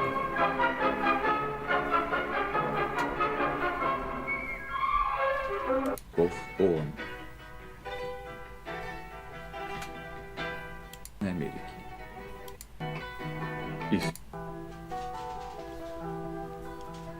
Okay, that's Soviet Benedict Cumberbatch. Sobre el monte pelado un calvario. Agua clara y olivos centenarios. Por las callejas hombres embozados. Y en las torres. I was very confused there. I thought he was. It sounded like he was speaking Russian at first, and then he was speaking Spanish. Veletas girando. Eternamente girando. Испанский язык. Это язык населения Испании, Мексики, стран Центральной и Южной Америки. На испанском neat intro. языке говорят также в некоторых африканских странах и на Филиппинах. Это один из 6 официальных языков ООН.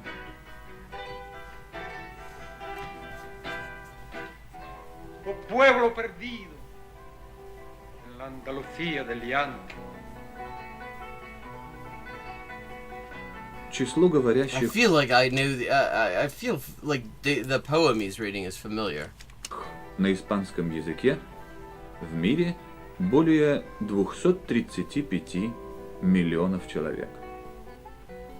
Но, конечно, эти данные не могут передать красоту, изящество, мелодичность языка, Tirso de на котором Molina, Jorge Guillén, говорили и писали Lope de Лопе де Vega, Вега, Кальдерон де ла Барка,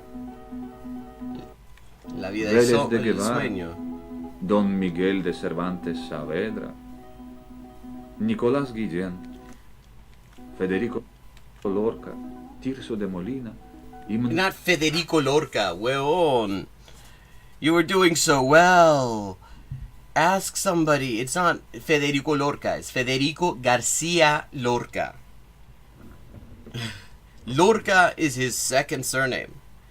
The reason they always say Garcia Lorca is because when you have very common first surnames like Gomez, Fuentes, Garcia, and stuff like that, there's so many people called Garcia or Gomez or something like that, so they always will add the other one, the second surname, to avoid confusion. But the actual surname, if you were going to leave one off, you leave off the second one in Spanish. So it's Federico Garcia, if anything, except Federico Garcia no significa nada, porque hay como un par de millones de Federico Garcia en el mundo, weón. Por eso se dice García Lorca. многие, чьи бессмертные творения принесли Да, испанскому очень языку странные. мировую славу. Ercilla es una editorial chilena, creo.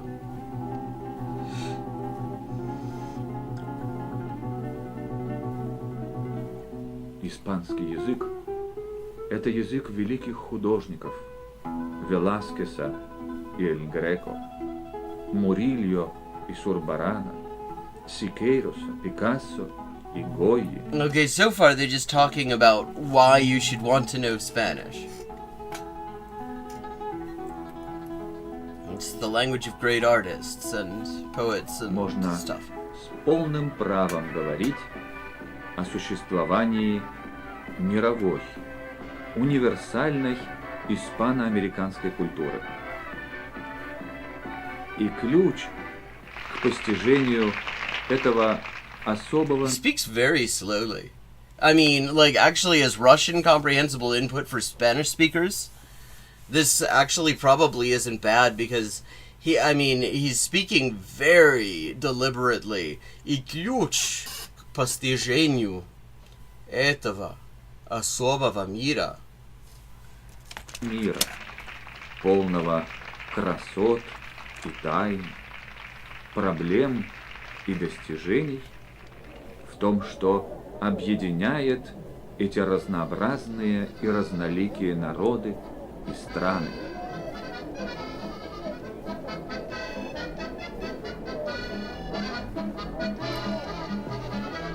Этот ключ в их общем родном языке. В общем родном языке. Вот. Но не так уж и общее. Потому что в каждой стране говорится иначе. И вот в помощь тем, кто изучает испанский язык самостоятельно или на заочных курсах, в школе или институте, центральное телевидение транслирует передачу «Hablen español» – «Говорите по-испански». Она дает возможность услышать живую разговорную речь, пополнить и проверить свои знания в грамматике. That is an interesting jacket he's got on. It has a very National Geographic feel to it. Увидеть, услышать и узнать много нового об Испании, о странах Латинской Америки, и все это. Yeah, I mean... Okay, let's see. We're gonna skip ahead because there were some interesting costumes. Para aprender nunca es tarde. Yo diría nunca es tarde para aprender, pero... Okay. Ой, скажите, пожалуйста, где я нахожусь? Где я нахожусь? Where am I? Hable en español, por favor. Yo no entiendo lo que me dice. Okay, she's definitely a native speaker. I mean, they would have had plenty because, I mean, Soviet Union was like a major destination for a lot of refugees from Latin America. So Dime, por favor, ¿dónde me encuentro? ¿Dónde estoy? Usted se encuentra en la Plaza del Alfabeto. ¿Acaso no ve las letras? La Plaza del Alfabeto. Alphabet Square, la Plaza del Alfabeto. Sí.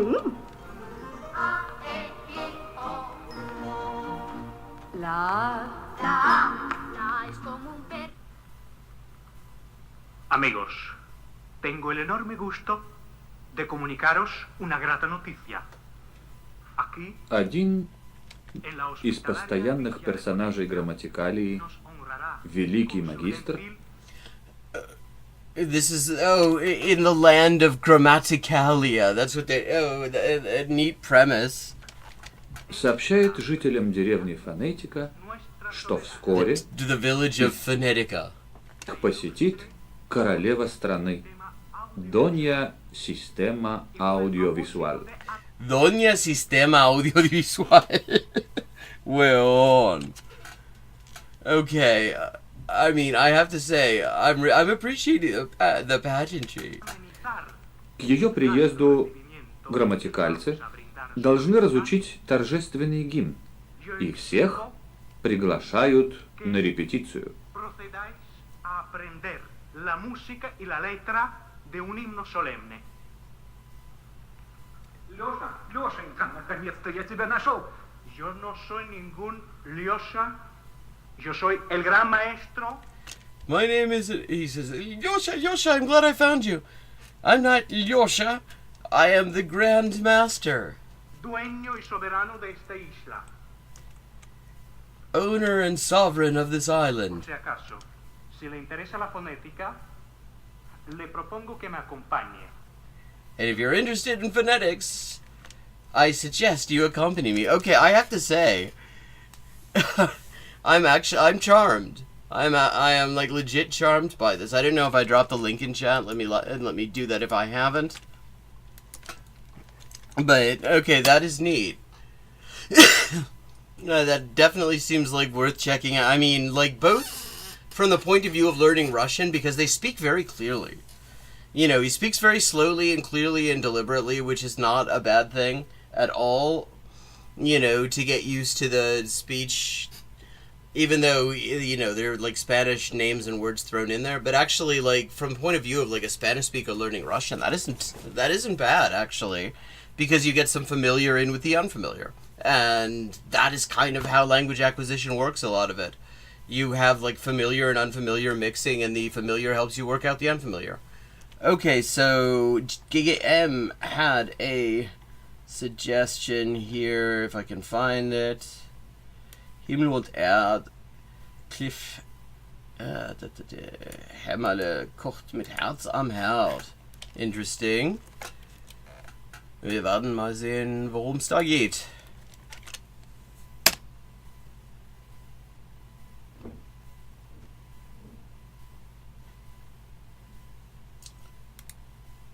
Here we go. Saarländischer Rundfunk. Hallo und dropping a link in chat. So this is German State TV in Saarland, in the far southwest of the country. Okay, we don't need Russian subs. I mean, especially not bullshit Russian machine translated subs. But here we go. herzlich willkommen zu unserer Sendung mit Herz am Herd. Heute mit der attraktiven Verena und dem, ja, netten Mischen. Und unserem Cliff. Der ist attraktiv und nett. Vielen Dank, Verena. Wir sind vor der Benediktinerabtei in Tholheim. Die Ja. Sonne scheint und wir machen was gut Bürgerliches heute. Wir kochen Ja, wir kochen passend zu unserem. I mean, okay, from a comprehensible input standpoint, I like that it's got these actual legit German subs. They're speaking fairly clearly, although Cliff definitely, yeah, I mean, you can tell he's not speaking totally standard Hochdeutsch. I have to say, I like those pants. Himmel und Nice Erde. cookware. Genau. Ja, und zwar früher kannte man es nur mit Äpfel und Kartoffeln. Also Die Äpfel standen für den Himmel, die Kartoffeln für die Erde. Interesting. Und im Laufe der Jahre hat schon noch die Blutwurst, beziehungsweise in Frankreich die Butter dazu gesellt. Okay, so apples, potatoes, and Blutwurst.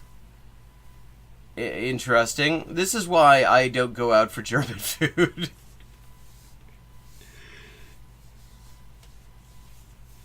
I mean, apart from Schnitzel, nothing against Schnitzel. But shit.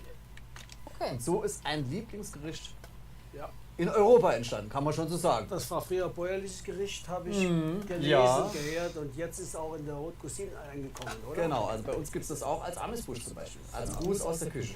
Schöne, ein Knusperstrudel mit, zum Beispiel mit der Butter und Kartoffeln auch. Und los geht's, wir fangen an. Da haben wir hier das Wasser, da mache ich hier schon mal hier an. Und Michel, hier habe ich die Okay, Kartoffel. so Und weißt du was? Ich habe hier Mitleid, die Verena. Und wir übernehmen das So, heute wir mal. übernehmen das. Sehr gut. So. they're not really showing us the ingredients though. From a so for like for beginners, I would say you want something that actually shows you what they're talking about a bit more. Ich habe nur nichts für die Schalen reinzumachen. Was Verena, die Schale kommt nicht in den Topf, ne? Denk dran. Ja, ja. Wir machen das gemeinsam schnell. Da können wir auch ein bisschen was erzählen. Da hast du noch einen Sparsteller. Und ich Könnt komme zu euch Michel. Zum Beispiel erzählen, dass Ja. das hier das älteste Kloster Deutschlands ist. 639 zum ersten Mal erwähnt. Ah, so quite ancient. Also hier ist schon, hier gibt es schon ganz schön lange Himmel und Erd in der Verbindung. Und seit neuestem gibt es ja hier auch richtig tolle Fenster. Die Abteikirche hat ja I mean, here you're getting more of the showing and telling at the same time, which is definitely good. Fenster bekommen. Und der Mann ist ja Weltberühmt. Ja. Ne? Ja. Das ist gesagt, der wäre aus dem Nordsaarland. Nee, der ist nicht aus dem Nordsaarland. Der ist ursprünglich aus Leipzig Guck mal, und hier hat dann ist lang in Düsseldorf gelebt und auch seine Kunst betrieben. Auf jeden Fall seine Bilder, also ich interessiere mich ein bisschen ja für solche Sachen. Guck mal, jetzt kommen die ganzen, Ja. ganz anderen Seiten raus hier. Und die Bilder sind natürlich sehr begehrt, erzielen sehr, sehr hohe Preise. Über 20 Millionen teilweise. Oh, Also, not bad. Also du hast auf jeden Fall dann keinen Gerhard Richter im Restaurant hängen, ich oder? konnte mir bisher noch keinen Gerhard Richter leisten, aber Okay.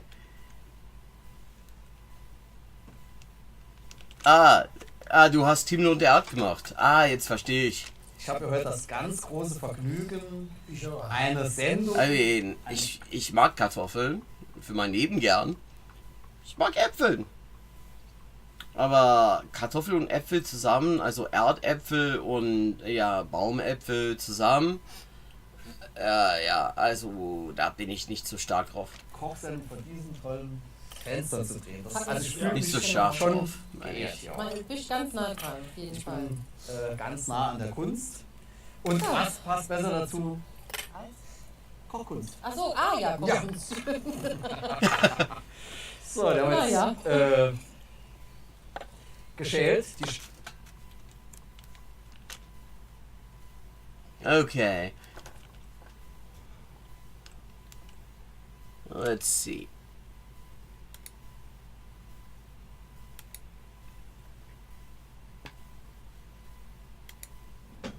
So, what else to... Oh, I was curious about this. There's a video by Luca Lampariello. Who's definitely, I mean, he is quite legit and definitely someone worth listening to on learning languages. He says, and he speaks very highly of this app, so I'm curious what it is.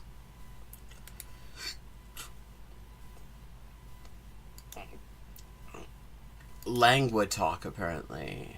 Okay, where's my...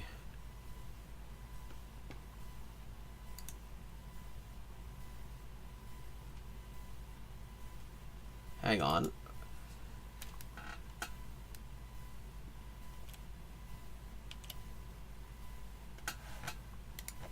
Okay, here we go.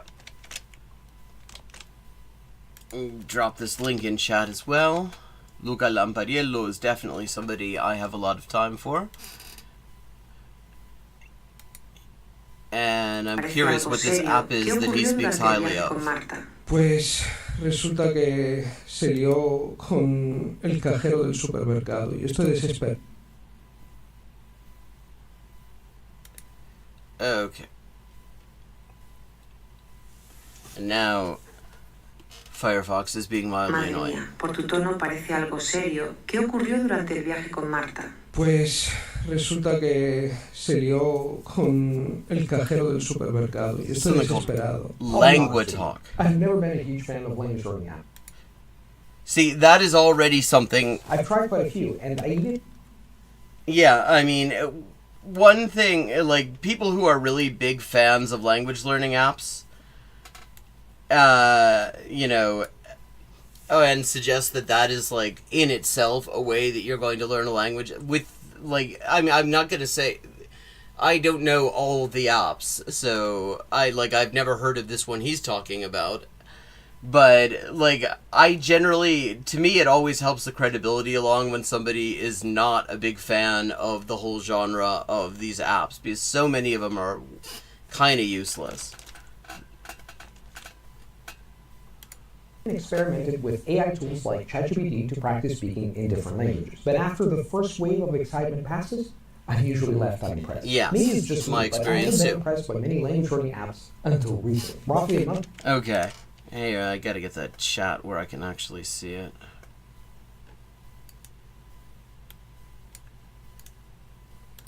Always on top. Because that when I'm full screening, I have to make sure I can see it some other way. Okay, here we go. Ago, I stumbled upon something that completely changed the game. Langua. This app blew me away, and it continues to tickle my language fancy. It's a one-stop solution. Okay, I'm curious. I mean, depending on... I'm looking forward to finding out what exactly it is. Might actually check it out on stream.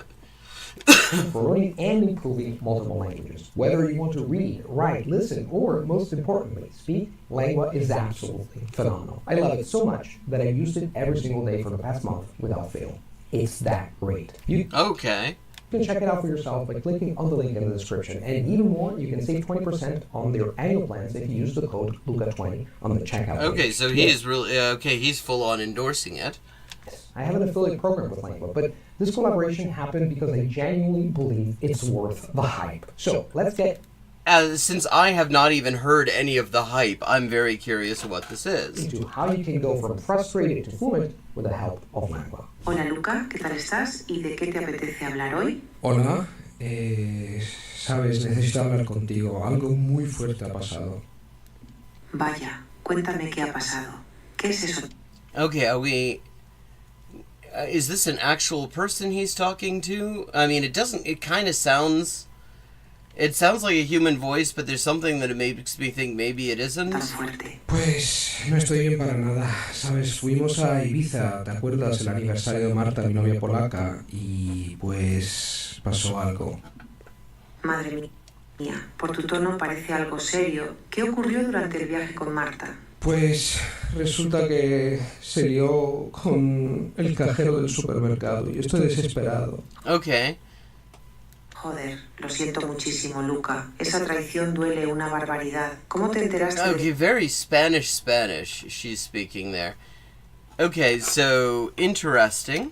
Lo que pasó. So after you witnessed my kind of tragic conversation that is an with AI. I'm going to show you how I made it happen, how I set it up. So let's go to settings to the left. The only thing you need to do is to select the language. In this case, it's Spanish. There's a lot of languages here you can choose from. In this case, we're focusing on Spanish. Oh, interesting. They include a preferred dialect. Okay, now I'm very curious to try this out. Bueno, en todo caso existe una inteligencia artificial que lo dice. Pero también dice joder. Your preferred dialect, Castilian, Spanish, or Latin. I was hoping it would be more specific. Because the thing about Latin American Spanish is that is not so much a variant as a category of like 30 variants.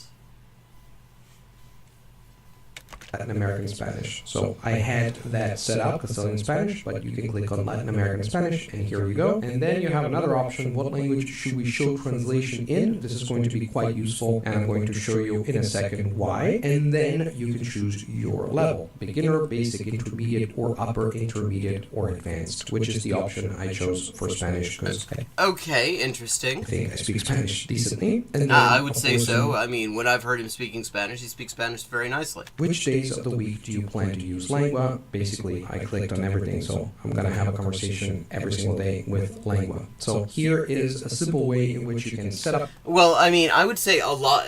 I just noticed what you were saying, Otto. Maybe I'm bad at languages because I use those apps. Actually, I would say 99% of the time when I hear somebody saying that they're bad at languages, it is because they have only been exposed to methods that do not work well. Like, that are empirically, just objectively, scientifically evaluated not to be particularly helpful. So, yeah, I mean, there are a bunch of apps that could definitely convince somebody that they're not good at languages. Like, I mean, Duolingo, for example. A conversation in one of the many languages that they have. It's pretty fun. So now I want to have another conversation in another language, and I'm going to go for French. Here we have the same settings, save settings, and then let's click on speak. And it does not include anything, general conversation. Salut Lucas, comment vas-tu? De quoi tu veux qu'on parle aujourd'hui? Bonjour, aujourd'hui j'aimerais bien parler de nourriture.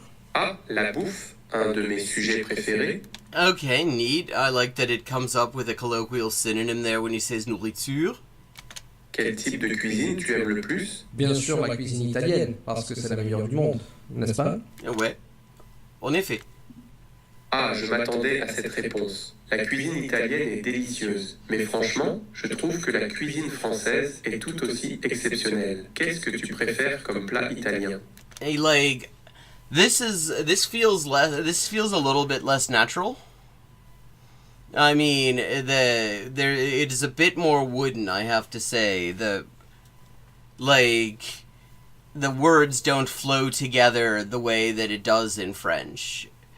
But I mean, Alors, still tout not d'abord, bad. parlons petit déjeuner. En Italie, on commence avec un cornetto, léger, parfait, avec un café. Tandis qu'en France, c'est quoi? Une baguette dure comme un bâton de marche?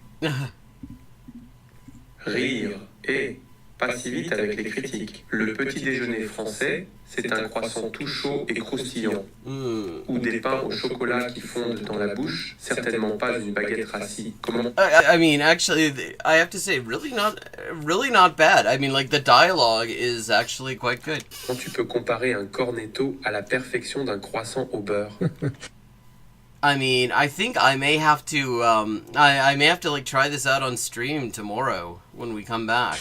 Okay, never offend the French with pâtisserie. Anyway, this is just a short conversation. I wanted just to show you how natural it is to converse with Yeah, this is AI. really not bad at all. I mean, like, in terms of, like, the quality of the dialogue, I think the speaking is a little bit wooden. More in the French than in the Spanish. The Spanish, I really wasn't sure if we were talking to, like, and I wanted to show you a couple of other features which are pretty cool. You can see here there's 3 boxes below the first line, and 3 boxes below mine, and you have it for each line. So this one is just to listen to what the AI said. Salut Lucas, comment vas-tu? De quoi tu veux qu'on parle aujourd'hui? This one is to listen to the same thing, but a slow down version of okay. it. Salut Lucas, comment vas-tu? It's a little bit boring, you know, but still, if you are and then I guess that's a beginner, translation. That's a great option. And then you have the translation. You see, I just can click on that button, and you see the translation of what he said. The same goes for my own lines here. This button here, but and I will also say I'm reading, you know, the speech to text, the transcription here, and the transcription's good. Then you have 2 other lines which are pretty cool, which I'm going to show you in the next conversation, which is in German. Okay, and now let's have another conversation, this time in German. So I'm going to go to settings and I'm going to change the language from French to Do we German. get variants in German? Oh, that's a pity. I mean, I would have hoped for, with French, at the very least, like, Metropolitan versus Québécois. And with German, like, German or Austrian versus, like, Austrian. And here we go. So, let's get started. Hallo Luca, wie geht's dir heute? Worüber möchtest du reden? Hey, ich bin echt yeah, sauer. I mean, much less wooden than the French one, I have to say. Total fertig, Mann. Ach du meine Güte, das klingt ja gar nicht gut. Was ist denn passiert? In meinem letzten Video, wo ich in 8 Sprachen gesprochen habe, hat jemand kommentiert, dass mein Deutsch zum Kotzen ist. Kannst du dir vorstellen? I mean, I have to say, yeah, his pronunciation is just really good. Like, it was zum Kotzen wasn't quite right. He got the vowel a little bit wrong. But in general, like, his pronunciation is beautiful. Boah, was für ein Idiot. Solche negativen Kommentare im Internet sind meistens von frustrierten Menschen, die selbst keine Fremdsprache sprechen können. Was machst du normalerweise, um mit solchen blöden Kommentaren umzugehen? Weißt du was? Normalerweise ist es mir total egal, aber das hat mich echt getroffen. Das kann ich total verstehen. 8 Sprachen zu sprechen ist eine krasse Leistung. I mean, okay, very good colloquialisms. Krass is one of those sort of all-purpose words in, like, colloquial German, because it can mean, like, weird, fucked up, nasty, but it could also mean, holy shit, it's cool, like, based. Krass, Alter. That could be positive, it can be negative. Eine krasse Leistung. Und dann kommt so ein dummer Kommentar. Was hältst du davon, den Kommentar einfach? Also im Allgemeinen finde ich, dass das sehr schlimm ist. Es gibt im Internet diese ganzen Fake-Polyglotten, die kaum einen Satz sprechen können, aufbauen können. Aber alle feiern sie 8 Sprachgenies. Weißt du was? Es ist unfair. Da hast du echt einen wichtigen Punkt. Dieses oberflächliche Influencer-Getue nervt mich auch total. Wie bist du eigentlich dazu gekommen? I mean, this is, yeah, not bad. So viele Sprachen zu lernen. It would be interesting to challenge it with, like, a non-standard pronunciation and see how it deals. Or, like, less, more abstruse Danke für die topics. Frage. Ich liebe Fremdsprachen im Allgemeinen. Ich fing an, Fremdsprachen zu lernen, als ich relativ jung war. Und das ist alles. Das klingt nach einer echten Leidenschaft, nicht nach diesem typischen Social Media angeben. Was reizt I mean, I have to say, like, the German is very nice and colloquial there. dich denn an der deutschen Sprache besonders? Es ist eine lange Geschichte. Ich fing an, Deutsch zu lernen, als ich 15 war. Und dann traf ich viele Deutsche in Sardinien. Und das war... I knew a guy in Berlin who sold me weed who was from Sardinia. Der Hammer. Das klingt nach einer schönen Erfahrung in Sardinien. Manchmal sind es genau diese persönlichen Begegnungen, die eine Sprache lebendig machen. Welchen deutschen Film oder welche Serie schaust du am liebsten? Hello. Oh. Okay, and how is the art show? Like, how old is your niece? I have 2 nieces myself. Nieces rock. Das ist eine sehr interessante Frage. Was Filmen angeht, Der Untergang ist ein krasser Film, den ich vor 2 Wochen gesehen Well, that film sticks with you, that's for sure. habe. Der Untergang ist wirklich heftig. Bruno Ganz spielt den Hitler so erschreckend überzeugend. Was hat dich an dem Film am meisten Also ich finde den Teil sehr schön, wo Hitler stirbt. beeindruckt? So you can see here this conversation that started with my depression for getting a bad comment, and then it's really natural. Yeah, it is actually. I mean, to okay, converse liking with it. AI, and I wanted to show you here a couple of other things I talked to you about before, because you've seen the translation here, but now you can see something else by clicking on this pen, which is pretty cool, and that is corrections. So no errors detected. Nice work. But in general, if you Okay, there is an error in this next one, and it'll be interesting if he checks that, whether it detects it. I mean, actually, it's an error in the transcription, because what he said was zum Kotzen, which literally means makes you, it is something that is worth puking about, basically. but it is transcribed, but he got the vowel a little bit awkwardly, and it transcribed it as zu kotzen, which is wrong.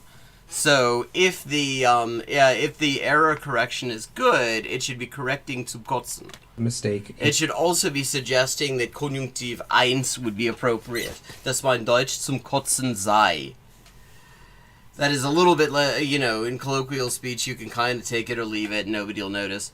And nobody particularly cares, but it will show you the mistake or the mistakes that you made, and then it also gives you an explanation.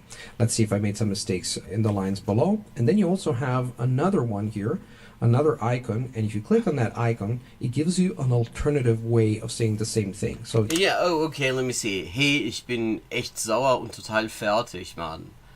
Okay, I'm really pissed off and just done in. And let's see, Alternative, Mensch, ich bin richtig wütend und komplett erschöpft. Yeah, absolutely. I mean, okay, accurate alternative, not bad. Here I said, for example, hey, ich bin echt sauer und total fertig, Mann. I am angry and tired, right? Alternative, Mensch, ich bin richtig wütend und komplett erschöpft. Absolutely this is correct, another, yeah. A nice way, more refined actually, to say the same thing. Here, the same thing, we can take a look at the alternative and also the mistakes. Yeah, okay. Alternativ, stell dir vor, unter meinem letzten Video, in dem ich 8 Sprachen gesprochen habe, hat jemand geschrieben, dass mein Deutsch zum Kotzen sei. Actually, yeah. That is what I was just saying, actually. Actually, a bit impressed that it caught that. In meinem letzten Video, in dem ich 8 Sprachen gesprochen habe, hat jemand kommentiert, dass mein Deutsch zum Kotzen ist. Ja, kannst du dir das vorstellen? Ja, das ist besser. Das ist tatsächlich besser.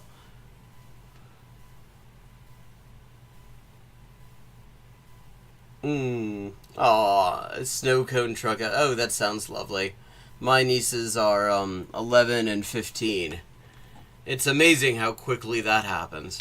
For example, here I said, in meinem letzten Video, in dem, I just corrected wo instead of in dem, kannst du dir vorstellen, kannst du dir das vorstellen? Yeah.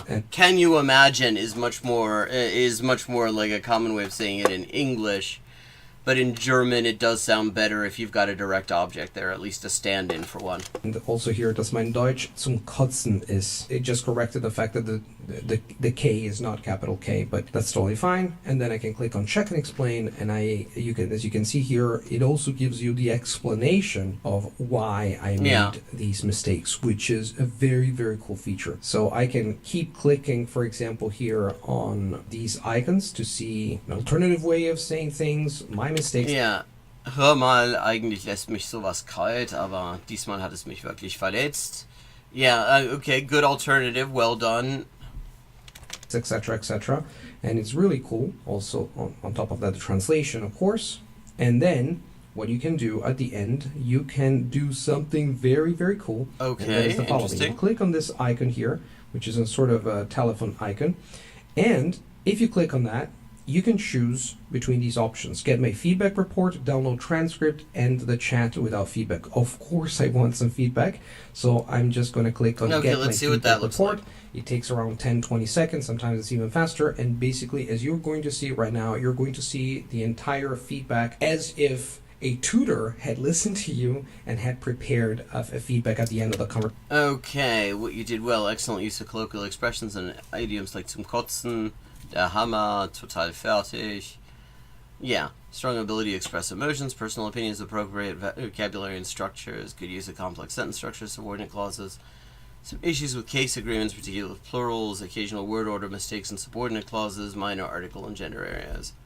Yeah, okay, it caught, okay, he did say, I mean, and I would assume, actually, because of the quality of his German in general, that he probably just misspoke. He said, ich traf viele Deutsche in Sardinien.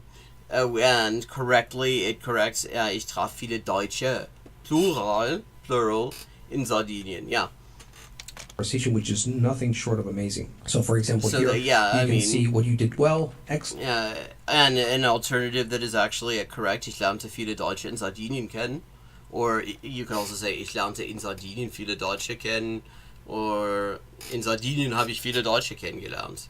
Excellent use of colloquial expressions and idioms like zum Kotzen, der Hammer, total fertig. Yeah, actually, I mean, this is, I have to say, like, I am, you may have gotten the impression, not exactly a fan of the stuff that is marketed as AI. And I'm, in general, very skeptical about its use in most applications. This is not bad. This seems like, actually, I mean, I would, this is an app I would be interested in trying out. It seems to, it does things that I think are potentially useful, not as the main thing, like, not as a sole method of learning a language by any means. You would need to do other things. You need input, which this, maybe there is, oh, well, there's a thing that says podcast, so maybe there is input. But in terms of, like, sort of having something to give you feedback, you know, and sort of practice speaking a little bit, if you haven't got anyone to practice speaking with, I mean, not bad, not bad. To express emotions, etc., etc. And then it also gives you areas for improvement. Some issues with case agreements, occasional word order mistakes and subordinate clauses, minor article and gender errors. And of course, it gives you a list of all the corrections here. Things you did well, things you did not do well, the mistakes you made, and also not only the correction, the explanation, but also the alternative, which is very cool because this allows you to improve upon your chat. And also, on top of your reference to Der Untergang shows cultural awareness. This film is particularly significant in German culture, not only for its historical content, because it broke a long-standing taboo. Interesting. Actually, that you also have a cultural tip here. It's pretty cool. As you can see, your reference to Der Untergang shows cultural awareness. The film is particularly significant in German culture, etc., etc. And if you want, you can download a combined report and track. Okay, I mean, so this looks cool, actually. It shows you directly the PDF that you can basically download. You can upload it on your phone. You can print it. You can do whatever you want. This is absolutely fantastic. Okay. Because once you get this feedback, you can actually reuse this feedback in order to improve. Something, for example, that I do is to read the feedback during the same session. I have a 15-minute... Okay, I mean, so this looks quite interesting. So this is Lingua. I'm curious here. Okay.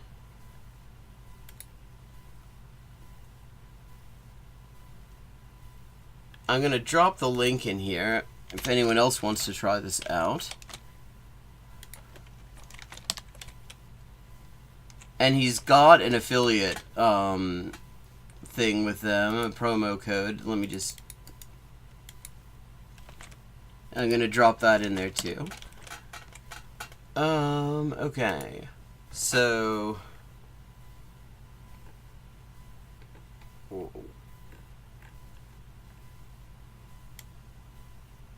like, what, I'm curious what languages are available. Okay, explore free version. Let's see.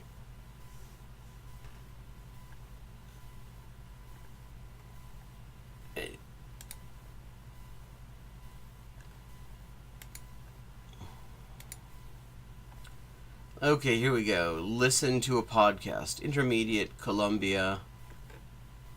What languages have we got? Okay, Arabic, Chinese, Croatian, Dutch, Czech, Danish, Finnish, German, Hindi, Japanese. Okay, let's see. Arabic, that's what I'm working on.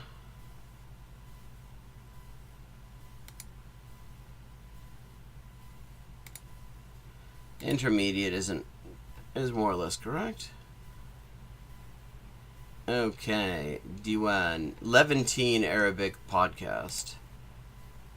Okay, so let's see what's that like.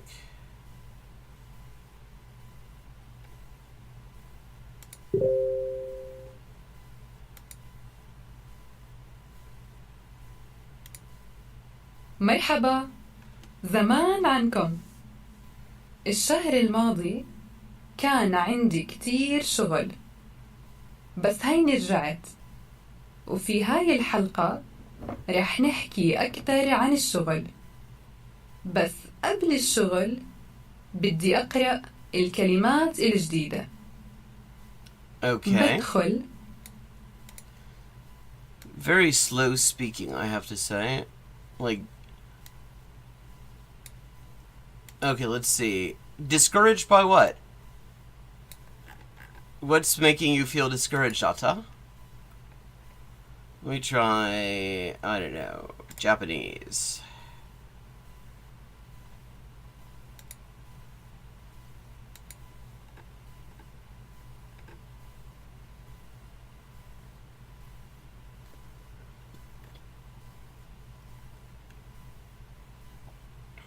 Oh, there are no dialect options. I was gonna say that would have been cool if there was Kansai.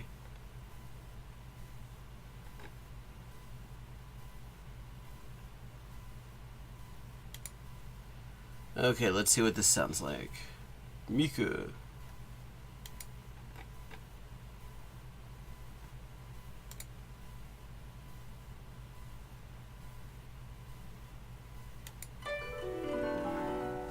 ザ・ミクリアルジャパニーズポッドキャスト。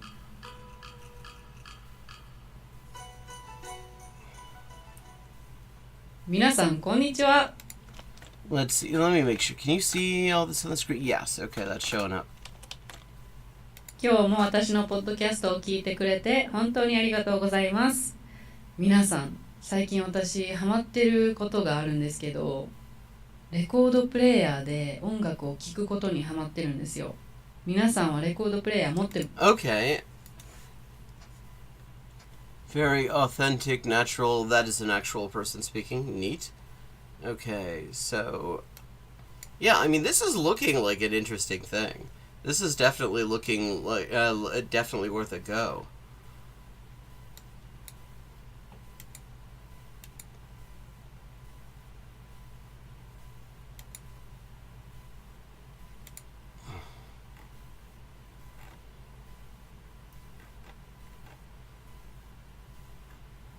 Okay, let's see. Let's try something else.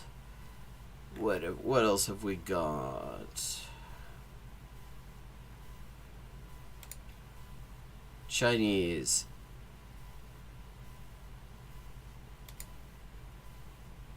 Basic to intermediate.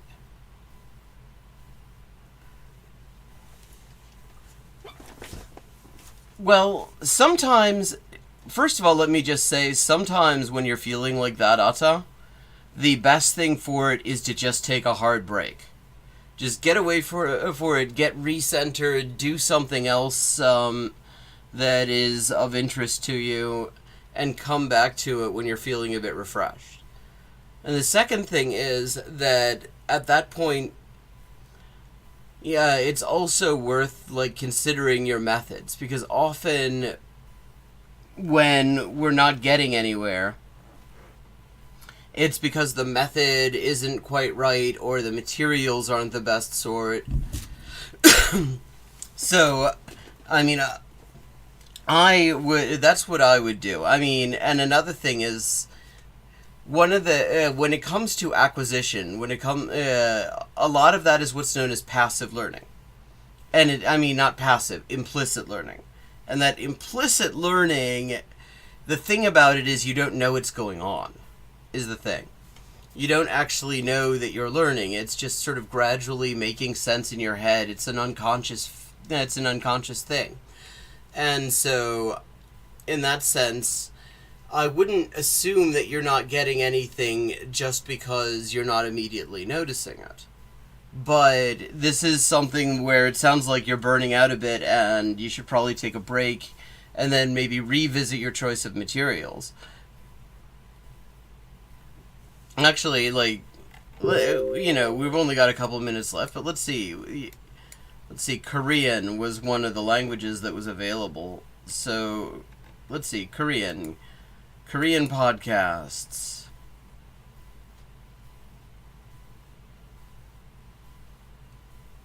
Oh, what sort of things are wrong?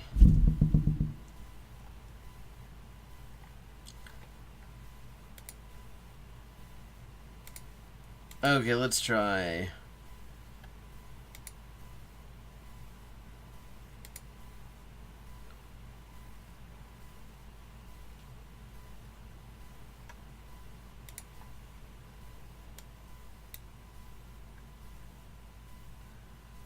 I'm curious about this transcript. Oh, you have to log in to do that.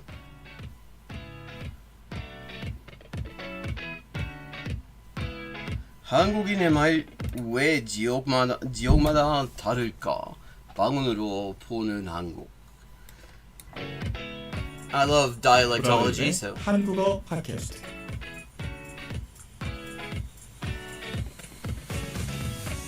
네, 여러분 안녕하세요. 브라더윤의 한국어 팟캐스트 시간입니다. 모두 건강히 잘 지내고 계신가요? What kind of... Okay. Yeah, can you give an example of that? Like, what sort of thing are we talking about? I mean, one thing to just say, just as a general matter, is... one thing with languages... You just have to get used to the fact that you're gonna make mistakes. It is just a natural part of the thing. You're gonna fuck up sometimes, and you just have to learn to be okay with that and realize that, for the most part, when non-native speakers screw up in a language, native speakers are way more tolerant than often we get it in our minds to think that they are, and most of the time the mistakes are not necessarily going to be things that make it impossible to understand us or that are going to cause like serious offense. Most of the time it's going to be something that maybe people just didn't understand at all, and so you repeat that, or or they say, okay, that doesn't make any sense at all, but non-native speaker, this is what they probably meant, and they'll come back. You just have to kind of get used to the fact that you're going to screw up sometimes and be okay with it. And actually, I mean, this is where a thing like this Langua thing could actually potentially be helpful, because you're talking to a machine. Maybe not. And maybe you're not really in the same place as you were a decade ago now.